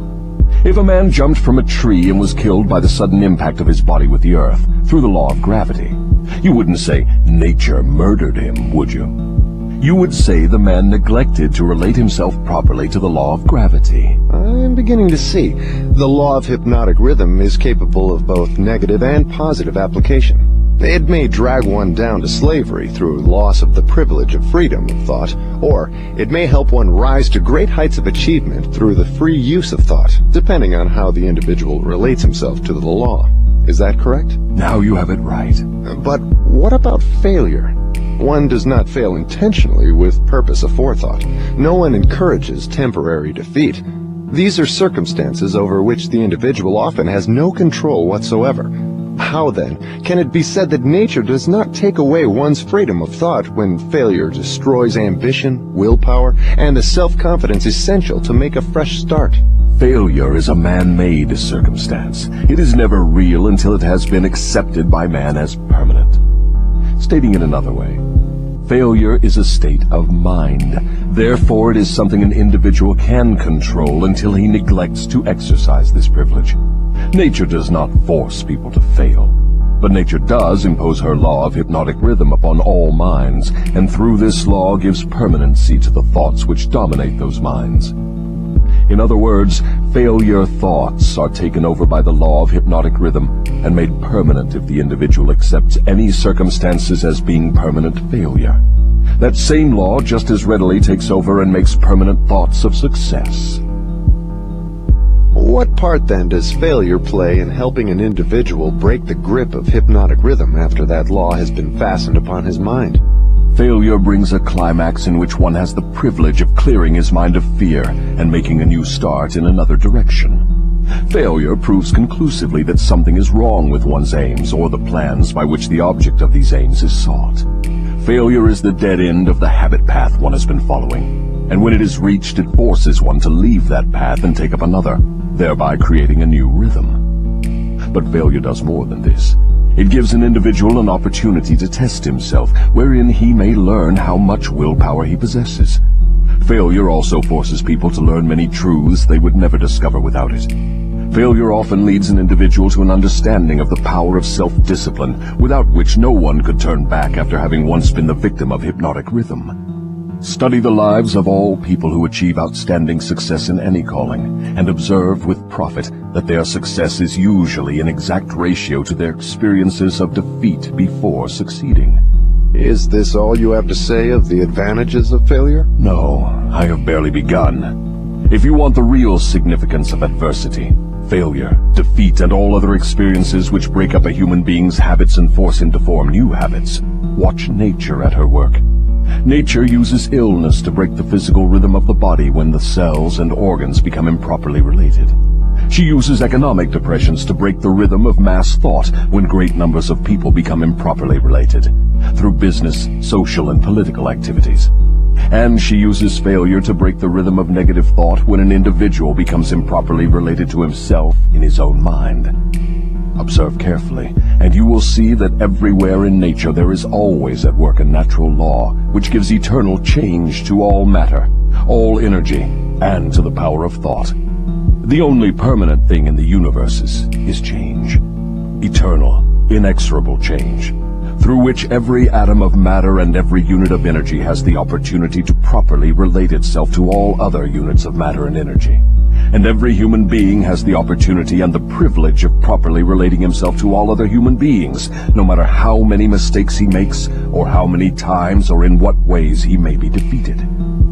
When mass failure overtakes a nation, such as the 1929 World Business Depression, the circumstance is in perfect harmony with nature's plan to break up man's habits and give out fresh opportunities. What you are saying intrigues me. Am I to understand that hypnotic rhythm has something to do with the way people relate themselves to one another? That abstract, elusive thing called character is nothing but a manifestation of the law of hypnotic rhythm. Therefore, when speaking of one's character, it would be proper to say his thought habits have been crystallized into a positive or a negative personality.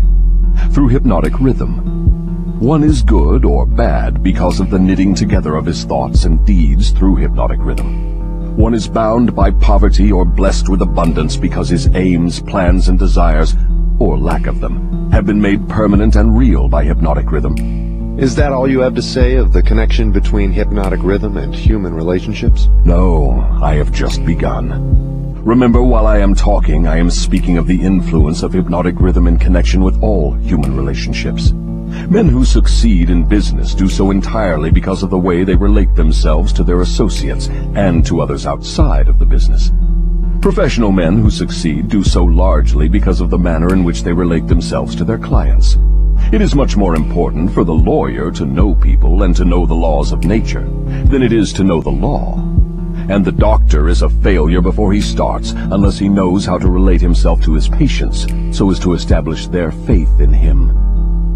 Marriage succeeds or fails entirely because of the manner in which the participants relate themselves to one another. Proper relationship in marriage begins with a proper motive for the marriage. Most marriages do not bring happiness because the contracting parties neither understand nor attempt to understand the law of hypnotic rhythm, through the operation of which every word they speak, every act in which they engage, and every motive by which they are inspired to deal with each other is picked up and woven into a web that entangles them in controversial misery, or gives to them the wings of freedom through which they soar above all forms of unhappiness. Every newly made acquaintanceship between people ripens into friendship and then into spiritual harmony, sometimes called love, or plants a germ of suspicion and doubt which evolves and grows into open rebellion, according to the way in which the participants in the acquaintanceship relate themselves to one another. Hypnotic rhythm picks up the dominating motives, aims, purposes, and feelings of the contacting minds and weaves these into some degree of faith or fear, love or hatred. After the pattern has taken definite shape, as it does with time, it is forced upon the contacting minds and made a part thereof.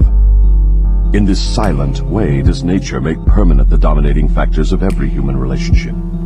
In every human relationship, the evil motives and the evil deeds of the contacting individuals are coordinated and consolidated into definite form and subtly woven into that all-important human trait known as character. In the same manner, the motives and the deeds of good are consolidated and forced upon the individual. You see, therefore, it is not only one's deeds, but also one's very thoughts which determine the nature of all human relationships. You are leading into pretty deep water. Let's keep it near the shore, where I can follow you without fear of getting beyond a safe depth. Go ahead and tell me how this subject of human relationships actually works in the current affairs of a problem-filled world such as we have today. That is a happy thought. But let me make sure you understand the principles I am telling about, before I try to show you how to apply them in the affairs of life. I wish to be sure you understand that the law of hypnotic rhythm is something that no one can control, influence, or evade. But everyone can relate himself to this law so as to benefit by its inexorable operation. Harmonious relationship with the law consists entirely of the individual changing his habits so they represent the circumstances and the things the individual wants and is willing to accept. No one can change the law of hypnotic rhythm any more than one can change the law of gravity, but everyone can change himself. Remember, therefore, in all the discussion of this subject, that all human relationships are made and maintained by the habits of the individuals related. The law of hypnotic rhythm plays only the part of solidifying the factors which constitute human relationships, but it does not create those factors. Before we go further with the discussion of human relationships, I want you to get a clear understanding of the subconscious mind. The term subconscious mind represents a hypothetical physical organ which has no actual existence.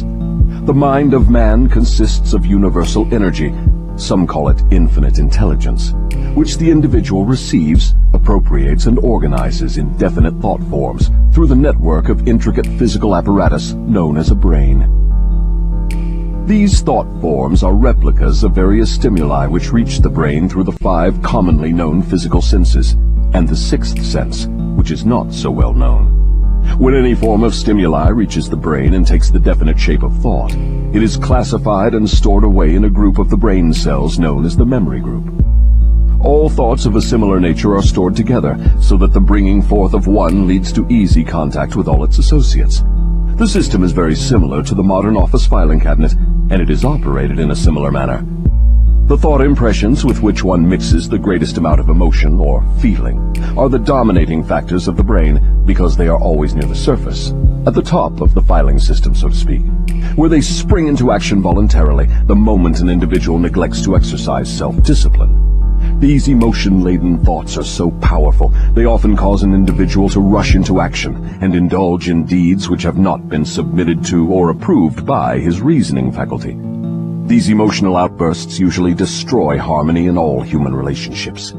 The brain often brings together combinations of emotional feelings so powerful they completely set aside the control of the reasoning faculty. On all such occasions, human relationships are apt to be lacking in harmony. Through the operation of the 6th sense, the brain of a human being may contact the filing cabinet of other brains and inspect at will whatever thought impressions are on file there. The condition under which one person may contact and inspect the filing cabinet of another person's brain is generally known as harmony. But you may better understand what is meant if I say brains attuned to the same rate of thought vibrations can easily and quickly exercise the privilege of entering and inspecting each other's filing cabinets of thoughts. In addition to receiving organized thoughts from the filing cabinets of other brains through the sixth sense, one can, through this same physical organ, contact and receive information from the universal storehouse known as infinite intelligence. All information reaching one's brain through the sixth sense comes from sources not easily isolated or traced. Therefore, this sort of information is generally believed to come from one's subconscious mind. The sixth sense is the organ of the brain through which one receives all information, all knowledge, all thought impressions which do not come through one or more of the 5 physical senses. Now that you understand how the mind operates, you will more easily understand how and why people come to grief through improper human relationships. You will also understand how human relationship may be made to yield riches in their highest form, riches in material, mental, and spiritual estates. Moreover, you will understand there can never be happiness except through understanding and application of the right principles of human relationships. You will understand, too, that no individual is an entity unto himself, that completeness of mind can be attained only by harmony of purpose and deed between 2 or more minds. You will understand why every human being should, of his own choice, become his brother's keeper in fact, as well as in theory. What you say may be true, but I still insist that you have me beyond safe depths of thought. Let us get back nearer to the shore, where I can wade in familiar water. We shall go out into the deeper water after we learn to swim well. We started out to discuss the subject of how to profit by adversity, but it seems we have drifted somewhat afield from that subject. We have detoured, but we have not drifted. The devil never drifts. The detour was necessary in order that you might be prepared to understand the most important part of this entire interview. We are now ready to get back to the discussion of the subject of adversity. Inasmuch as most adversities grow out of improper relationships between people, it seems important to understand how people may become properly related. Naturally, the question arises as to what is a proper relationship between people. The answer is that the proper relationship is one that brings to all connected with it, or affected by it, some form of benefit. What then is an improper relationship? Any relationship between people which damages anyone, or brings any form of misery or unhappiness to any of the individuals. How can improper relationships be corrected? By change of mind of the person causing the improper relationship, or by changing the persons to the relationship. Some minds harmonize naturally, while others just as naturally clash.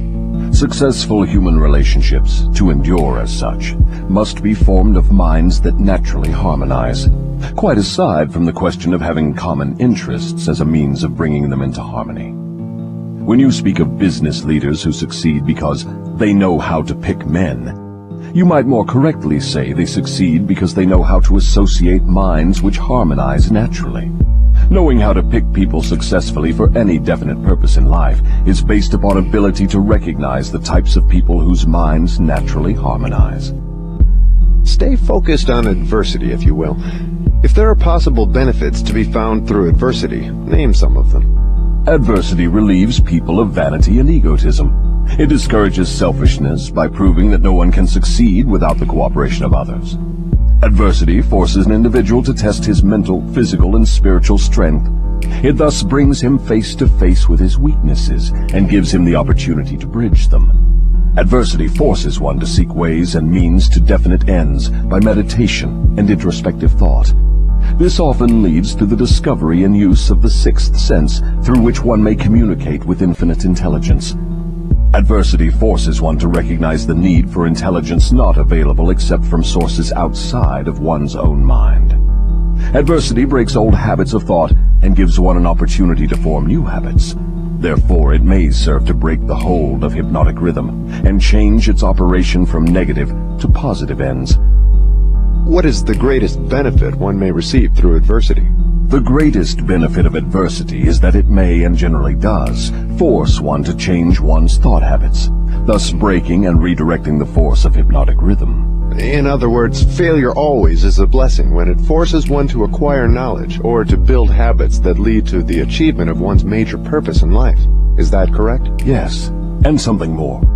Failure is a blessing when it forces one to depend less upon material forces and more upon spiritual forces. Many human beings discover their other selves, the forces which operate through the power of thought, only after some catastrophe deprives them of the full and free use of their physical bodies. When a man can no longer use his hands and his feet, he usually begins to use his brain. Thus he puts himself in the way of discovering the power of his own mind. What benefits may be derived from the loss of material things, money for example? The loss of material things may teach many needed lessons.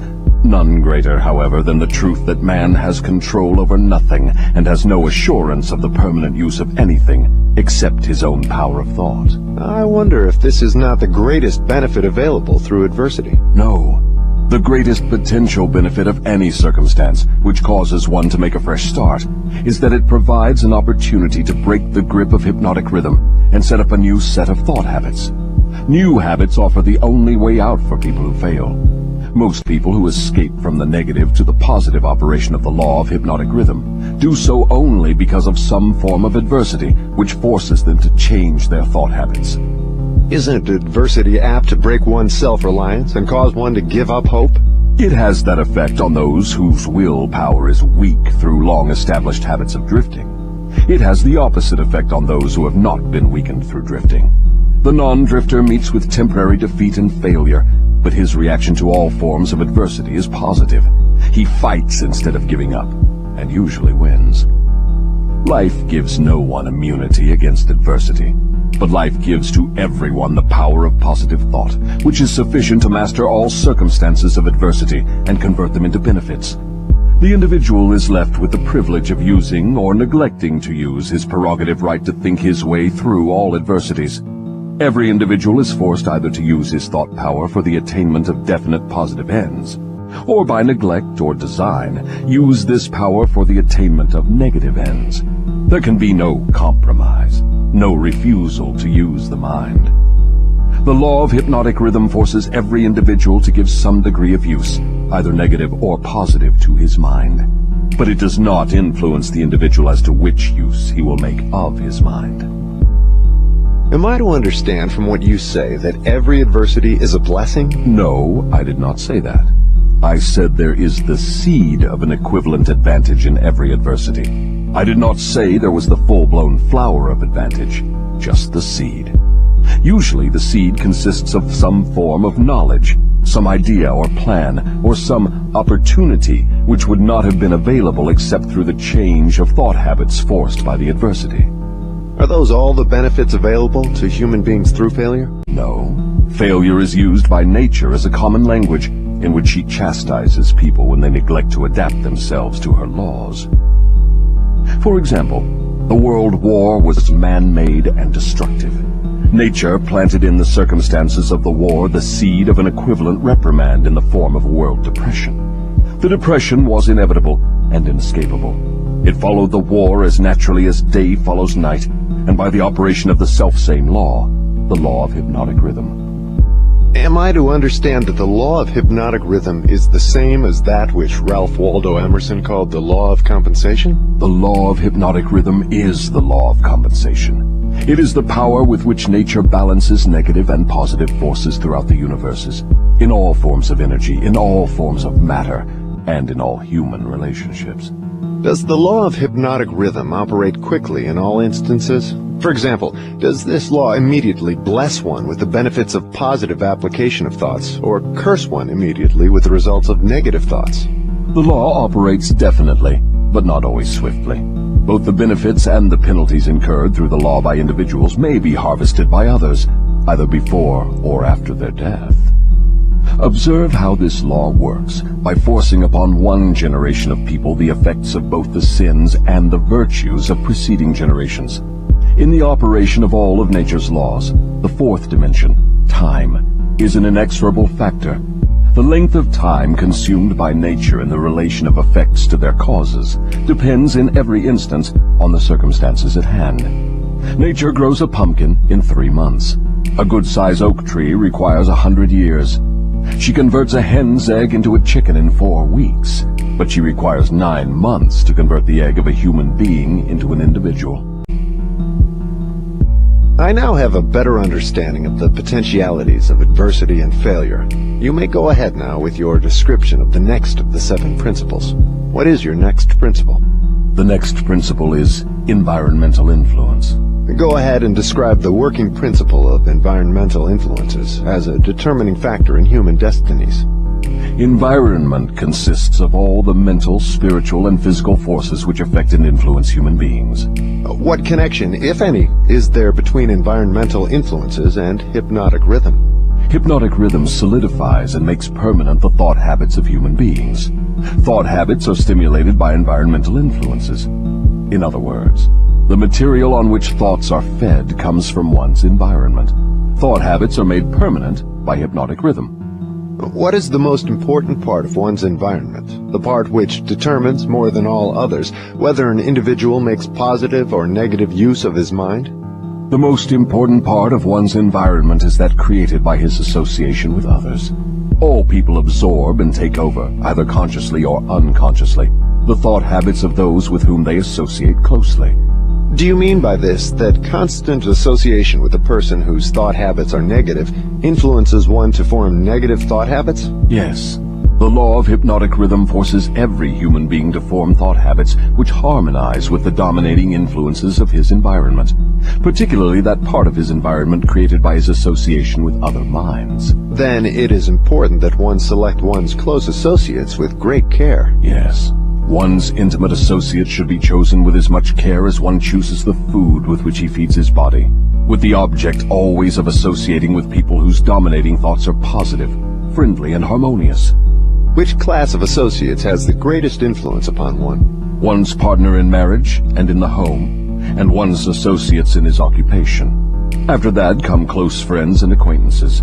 Casual acquaintances and strangers have but little influence on one. Why does one's partner in marriage have so great an influence upon one's mind? Because the relationship of marriage brings people under the influence of spiritual forces of such weight that they become dominating forces of the mind.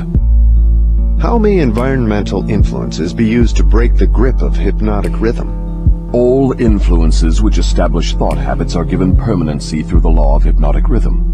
One may change the influences of his environment so that the dominating influences are either positive or negative, and the law of hypnotic rhythm will make them permanent unless they are changed through one's habits of thought. Stating this truth in another way, one may submit himself to any environmental influence desired, whether positive or negative, and the law of hypnotic rhythm will make the influence permanent when it assumes the magnitude of thought habit. Is that the way the law works? That is correct. Be careful of all forces which inspire thought. Those are the forces which constitute environment and determine the nature of one's earthly destiny. What class of people controls their environmental influences? The non-drifters. All who are victims of the habit of drifting forfeit their power to choose their own environment. They become the victims of every negative influence of their environment. Is there no way out for the drifter? Is there no method by which he may submit himself to the influence of a positive environment? Yes, there is a way out for drifters. They can stop drifting, take possession of their own minds, and choose an environment which inspires positive thought. This they may accomplish through definiteness of purpose. Is that all there is to the act of eliminating the habit of drifting? Is the habit only a state of mind? Drifting is nothing but a negative state of mind, a state of mind conspicuous by its emptiness of purpose. What effective procedure may one follow in establishing an environment most helpful in developing and maintaining positive thought habits? The most effective of all environments is that which may be created by a friendly alliance of a group of people who will obligate themselves to assist one another in achieving the object of some definite purpose. This sort of an alliance is known as a mastermind. Through its operation, one may associate himself with carefully chosen individuals, each of whom brings to the alliance some knowledge, experience, education, plan, or idea suited to his needs in carrying out the object of his definite purpose. The most successful leaders in all walks of life avail themselves of this sort of made-to-order environmental influence. Outstanding achievement is impossible without the friendly cooperation of others. Stating the truth in another way, successful people must control their environment, thereby ensuring themselves against the influence of a negative environment.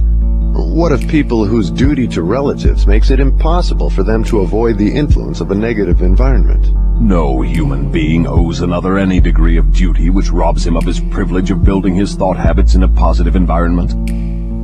On the other hand, every human being is duty-bound to himself to remove from his environment every influence which even remotely tends to develop negative thought habits.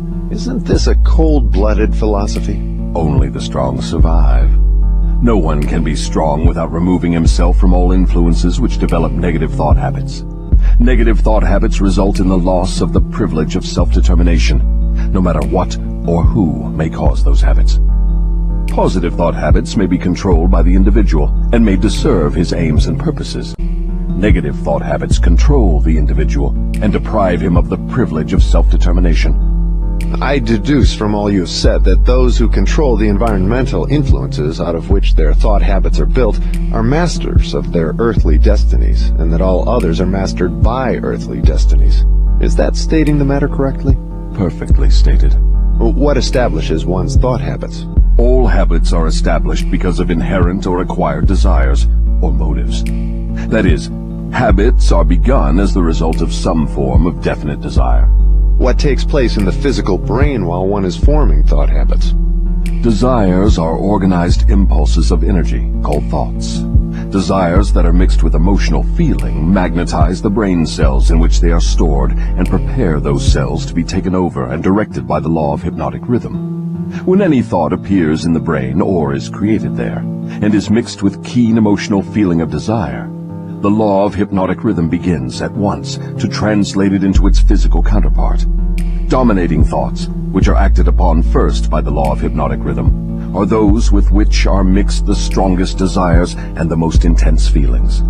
Thought habits are established by the repetition of the same thoughts. What are the most impelling basic motives or desires which inspire thought action? The 10 most common motives, those which inspire most of one's physical action, are these. The desire for sex expression and love, the desire for physical food, the desire for spiritual, mental, and physical self-expression, the desire for perpetuation of life after death, the desire for power over others, the desire for material wealth, the desire for knowledge, the desire to imitate others, the desire to excel others, the 7 basic fears. These are the dominating motives which inspire the majority of all human endeavors. What about the negative desires, such as greed, envy, avarice, jealousy, anger? Are these not expressed more often than any of the positive desires? All negative desires are nothing but frustrations of positive desires. They are inspired by some form of defeat, failure, or neglect by human beings to adapt themselves to nature's laws in a positive way. That's a new slant on the subject of negative thoughts. If I correctly understand what you have said, all negative thoughts are inspired by one's neglect or failure to adapt oneself harmoniously to nature's laws. Is that correct? That is exactly correct. Nature will not tolerate idleness or vacuums of any sort.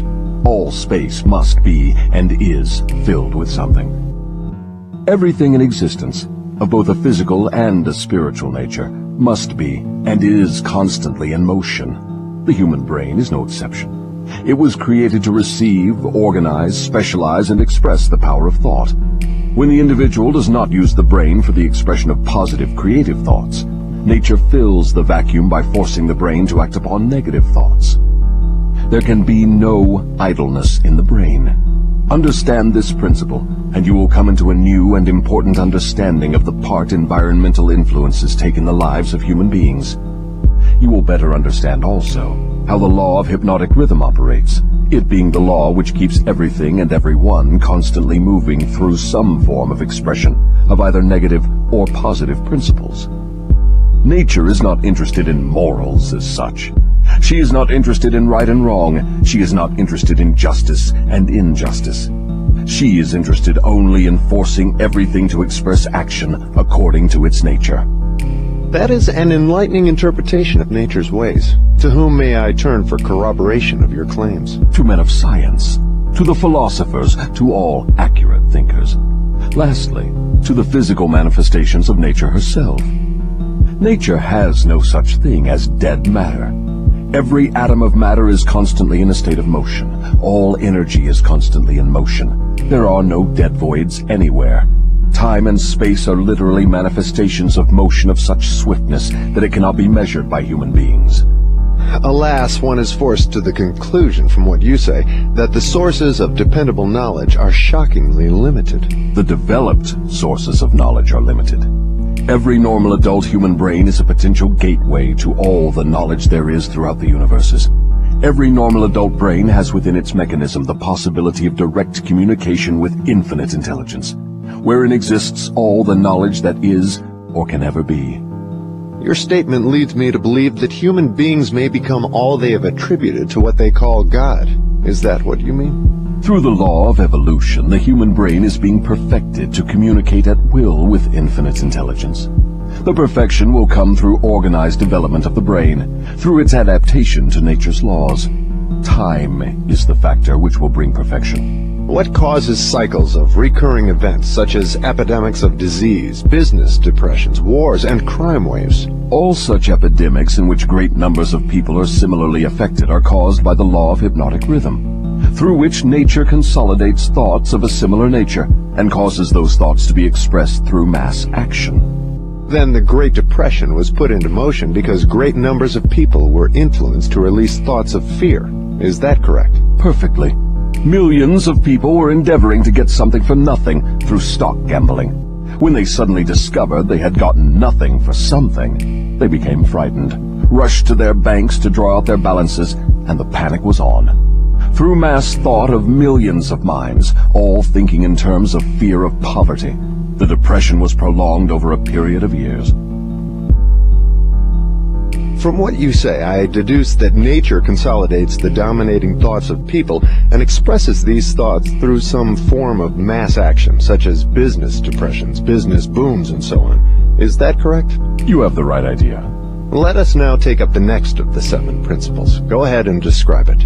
The next principle is time, the 4th dimension. What relationship is there between time and the operation of the law of hypnotic rhythm? Time is the law of hypnotic rhythm. The lapse of time required to give permanency to thought habits depends upon the object and the nature of the thoughts. But I understood you to say that the only enduring thing in nature is change. If that is true, then time is constantly changing, rearranging, and recombining all things, including one's thought habits. How then could the law of hypnotic rhythm give permanency to one's thought habits? Time divides all thought habits into 2 classes, negative thoughts and positive thoughts. One's individual thoughts are, of course, constantly changing and being recombined to suit the individual's desires. But thoughts do not change from negative to positive, or vice versa, except through voluntary effort on the part of the individual. Time penalizes the individual for all negative thoughts and rewards him for all positive thoughts, according to the nature and purpose of the thoughts. If one's dominating thoughts are negative, time penalizes the individual by building in his mind the habit of negative thinking, and then proceeds to solidify this habit into permanency every second of its existence. Positive thoughts are likewise woven by time into permanent habits. The term permanency, of course, refers to the natural life of the individual. In the strict sense of the term, nothing is permanent. Time converts thought habits into what might be called permanency during the life of the individual. Now I have a better understanding of how time works. What other characteristics has time in connection with the earthly destiny of human beings? Time is nature's seasoning influence through which human experience may be ripened into wisdom. People are not born with wisdom, but they are born with the capacity to think, and they may, through the lapse of time, think their way into wisdom. Do youths ever possess wisdom? Only in very elementary matters. Wisdom comes only through the lapse of time. It cannot be inherited, and it cannot be imparted from one person to another except through the lapse of time. Does the lapse of time force an individual to acquire wisdom? No. Wisdom comes only to non-drifters who form positive thought habits as a dominating force in their lives. Drifters and those whose dominating thoughts are negative never acquire wisdom except of a very elementary nature. From what you say, I infer that time is the friend of the person who trains his mind to follow positive thought habits, and the enemy of the person who drifts into negative thought habits. Is that correct? That is precisely true. All people can be classified as drifters and non-drifters. Drifters are always at the mercy of the non-drifters, and time makes this relationship permanent. Do you mean that if I drift along through life without definite aim or purpose, the non-drifter may become my master, and time only serves to give the non-drifter a stronger and more permanent grip upon me? That is stating the truth exactly. What is wisdom? Wisdom is the ability to relate yourself to nature's laws so as to make them serve you, and the ability to relate yourself to other people so as to gain their harmonious, willing cooperation in helping you to make life yield whatever you demand of it. Then accumulated knowledge is not wisdom. Great heavens, no. If knowledge were wisdom, the achievements of science would not have been converted into implements of destruction. What is needed to convert knowledge into wisdom? Time, plus the desire for wisdom. Wisdom is never thrust upon one. It is acquired, if at all, by positive thinking, through voluntary effort. Is it safe for all people to have knowledge? It is never safe for anyone to have extensive knowledge without wisdom. What is the age at which most people who acquire wisdom begin to acquire it? The majority of people who acquire wisdom do so after they have passed the age of 40. Prior to that time, the majority of people are too busy gathering knowledge and organizing it into plans to spend any effort seeking wisdom. What circumstance of life is most apt to lead one to acquire wisdom? Adversity and failure. These are nature's universal languages through which she imparts wisdom to those who are ready to receive it. Do adversity and failure always bring wisdom? No, only to those who are ready for wisdom and have voluntarily sought it. What determines one's readiness to receive wisdom? Time and the nature of one's thought habits. Is newly acquired knowledge the same as time-tested knowledge? No. Knowledge tested through the lapse of time always is superior to that which has been newly acquired. Time gives to knowledge definiteness in both quality and quantity, and dependability. One can never be sure of knowledge that has not been tested. What is dependable knowledge? It is knowledge which harmonizes with natural law, which means that it is based upon positive thought. Does time modify and alter the values of knowledge? Yes, time modifies and alters all values. That which is accurate knowledge today may become null and void tomorrow because of time's rearrangement of facts and values.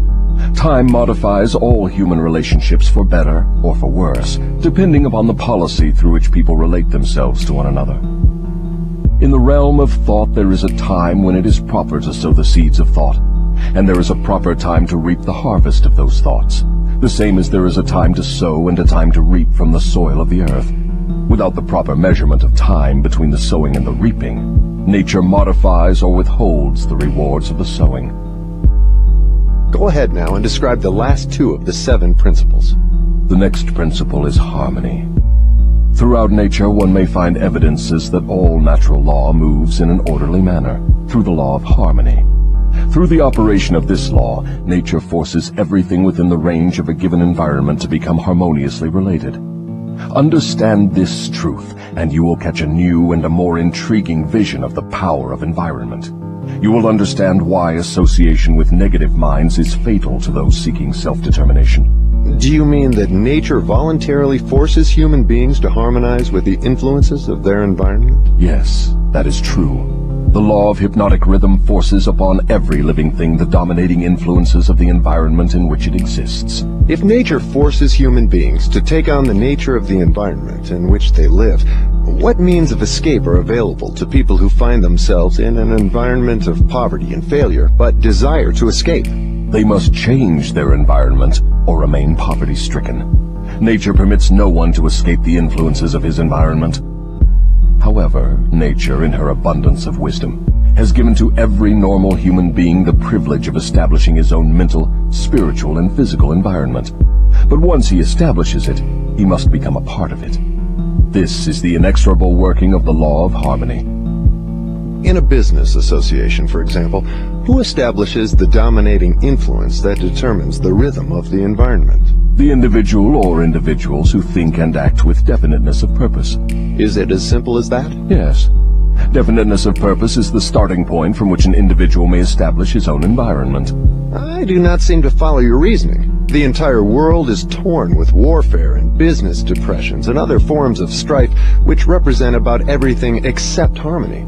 Nature does not seem to be forcing people to harmonize with one another. How do you explain this inconsistency? There is no inconsistency. The dominating influences of the world are, as you say, negative. Very well, nature is forcing human beings to harmonize with the dominating influences of the world environment. Manifestations of harmony may be either positive or negative. For example, a group of men in prison may, and they generally do, think and act in a negative manner.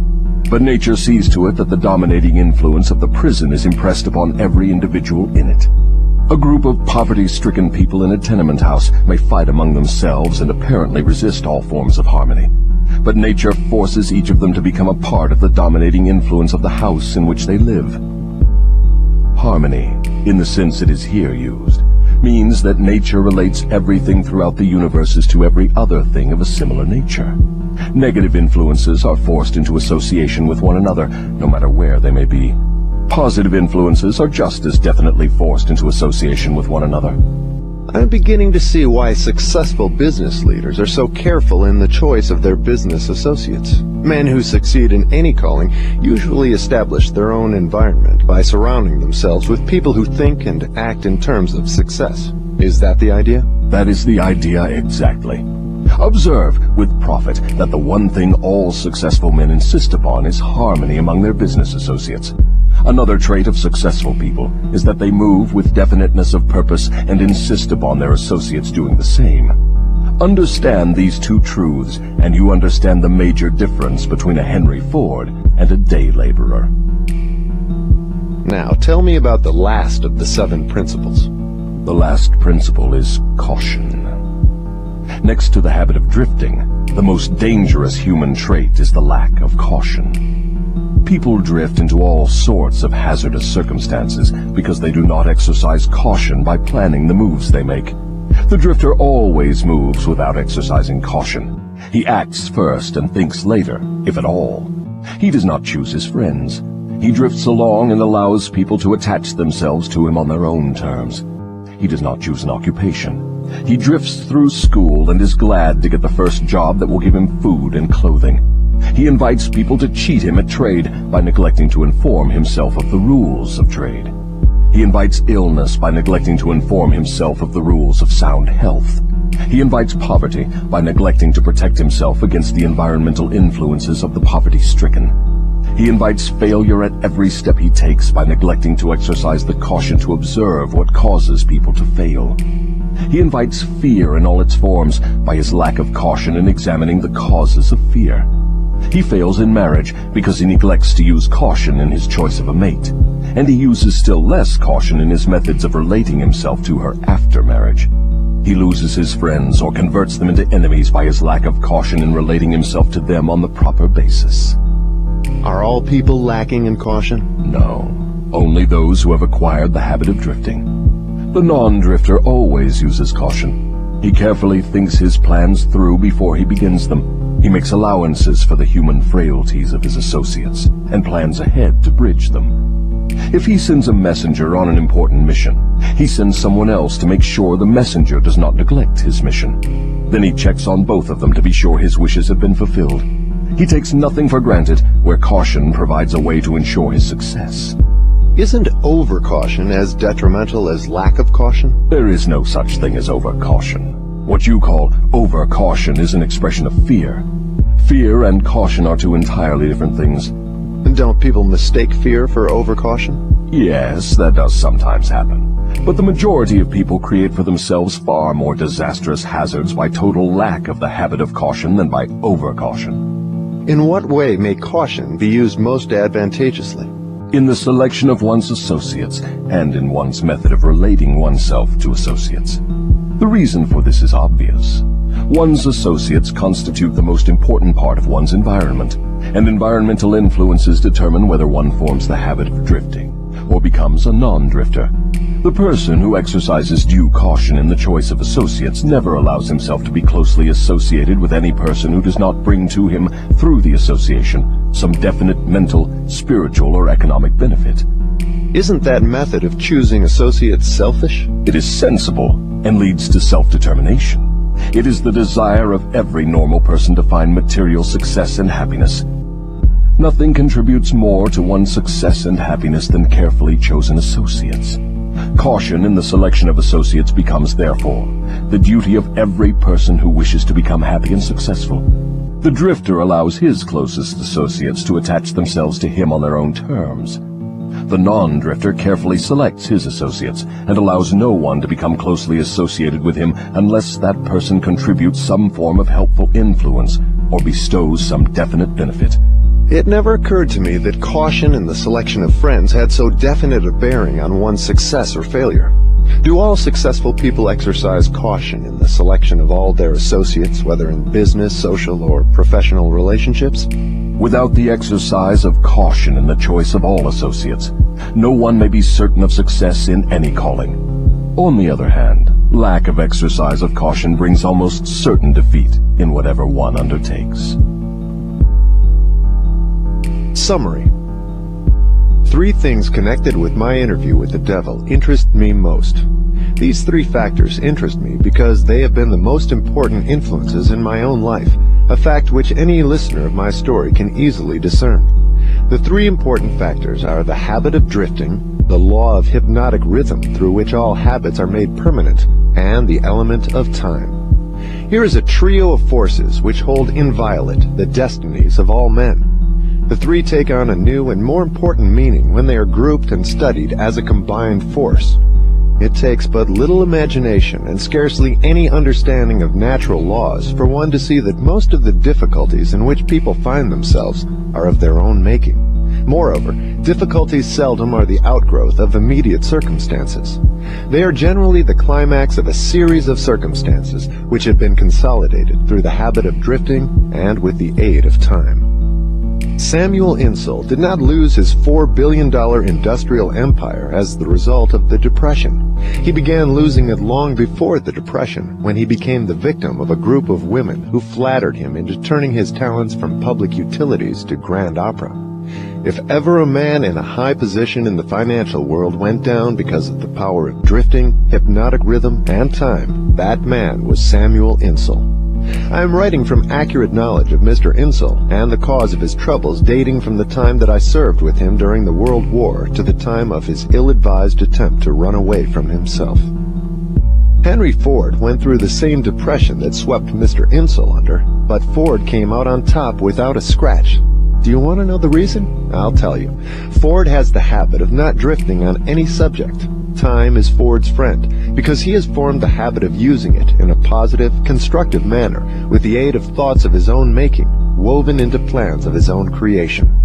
Take any circumstance you wish, measure it with reference to its relationship to the habit of drifting, hypnotic rhythm, and time, and you may ascertain accurately the cause of all success and all failure. Franklin D. Roosevelt went into office with a bang during his first term. He had but one major purpose in mind, and that was very definite. It was to stop the stampede of fear and start people to thinking and talking in terms of business recovery instead of business depression. In carrying out that purpose, there was no drifting.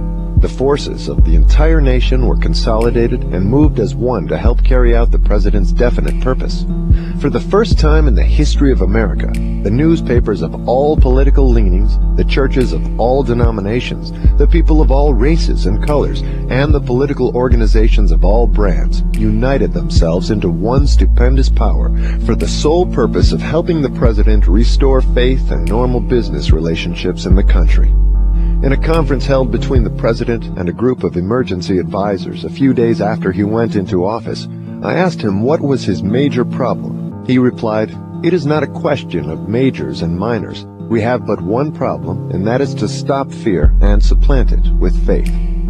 Before the end of his first year in office, the president had stopped fear and supplanted it by faith, and the nation was slowly but surely on the way out of the jungle of depression. By the end of his first term, mark well the element of lapse of time, The president had so effectively consolidated the forces of American business and private life that he had an entire nation in back of him, ready, willing, and enthusiastically desirous of following his lead, no matter which way he went. These are facts well known to everyone who reads newspapers or listens to the radio. Then came another presidential election and the opportunity for the people to express their faith in their leader. They expressed it in a landslide without precedent in American politics, and the president went into office a second time with an almost unanimous electorate vote, with only 2 states meekly dissenting. Now observe how the wheel of life began to reverse itself and turn back in the other direction. The president changed his policy from definiteness of purpose to indefiniteness and drifting. His change of policy split the powerful labor group and turned more than half of it against him. It split the almost solid following he held in both houses of Congress, and more important than all this, it split the American people into pro- and anti-groups, with the result that about all the president had left of his original political assets was his $1 million smile and his ready handshake. Obviously not enough to enable him to regain the power he once wielded in American life. Here, then, we have an excellent example of a man who skyrocketed to great power through definiteness of purpose and belly flop to the starting point by his habit of drifting. In both his rise and his fall can be seen clearly the operation of the principles of drifting and non-drifting reaching a climax through the power of hypnotic rhythm and time. All my life, the devil had a dramatic story to tell of his dealings with me. He saw me drift in and out of scores of business opportunities for which many would have given a king's ransom. He saw me drifting in my policy of relating myself to others, particularly in my lack of caution in business dealings. The circumstance which saved me from fatal control of the law of hypnotic rhythm was the definiteness of purpose with which, at long last, I dedicated my entire life to the organization of a philosophy of individual achievement.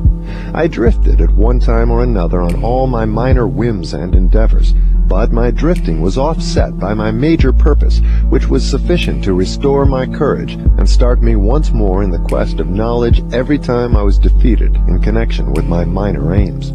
I learned something of the hazardous nature of the habit of drifting while engaged in analyzing more than 25,000 people in connection with the organization of the law of success. These analyses showed that only 2 out of every 100 have a definite major aim in life. The other 98 were caught by the habit of drifting.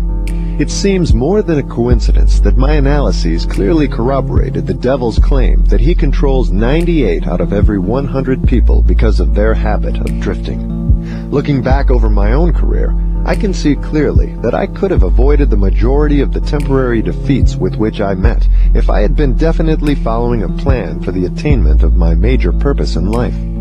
From my experience in having analyzed the problems of more than 5,000 families, I know definitely that the majority of married people who get out of harmony with each other do so because of the accumulation of a great number of little circumstances in their married relationship, which could have been cleared up and disposed of as they arose if there had been a definite policy to do so.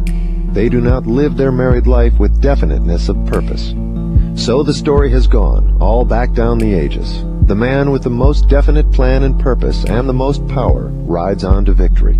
The others scurry for cover and get crushed under the heels of those who are more determined. The answer is not hard to find. There is no use looking toward high heaven for it.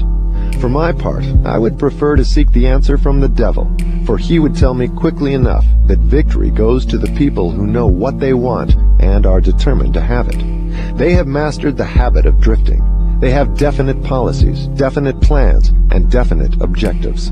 Their opposition, which may outnumber them very greatly, has no chance against them, because the opposition has no plan, no purpose, no policy, except that of drifting along, hoping that something may turn up to help them. In those 3 brief sentences, you have the sum and the substance of the difference between success and failure, power and lack of it. We come now near to the end of our visit through this book. If we were to try to state in one brief sentence the most important part of that which I have tried to convey through the book, it would be something like this.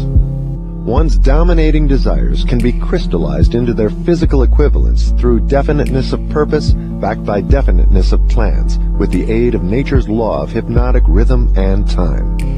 There you have the positive phase of the philosophy of individual achievement I've tried to describe through this book, brought down to an irreducible minimum of brevity and simplicity. If you expand the philosophy for the purpose of adapting it to the circumstances of life, you find that it is as broad as life itself, that it covers all human relationships, all human thoughts, aims, and desires. So here we are, at the end of the strangest of all the thousands of interviews I have had with the great and the near great, over a period of 50 years of labor, in my search for the truths of life that lead to happiness and economic security.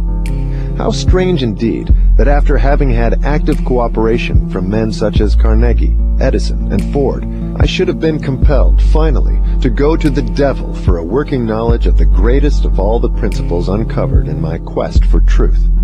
How strange that I was forced to experience poverty and failure and adversity in 100 forms before being given the privilege of understanding and using a law of nature which softens the thrust of these wicked weapons or wipes them out altogether.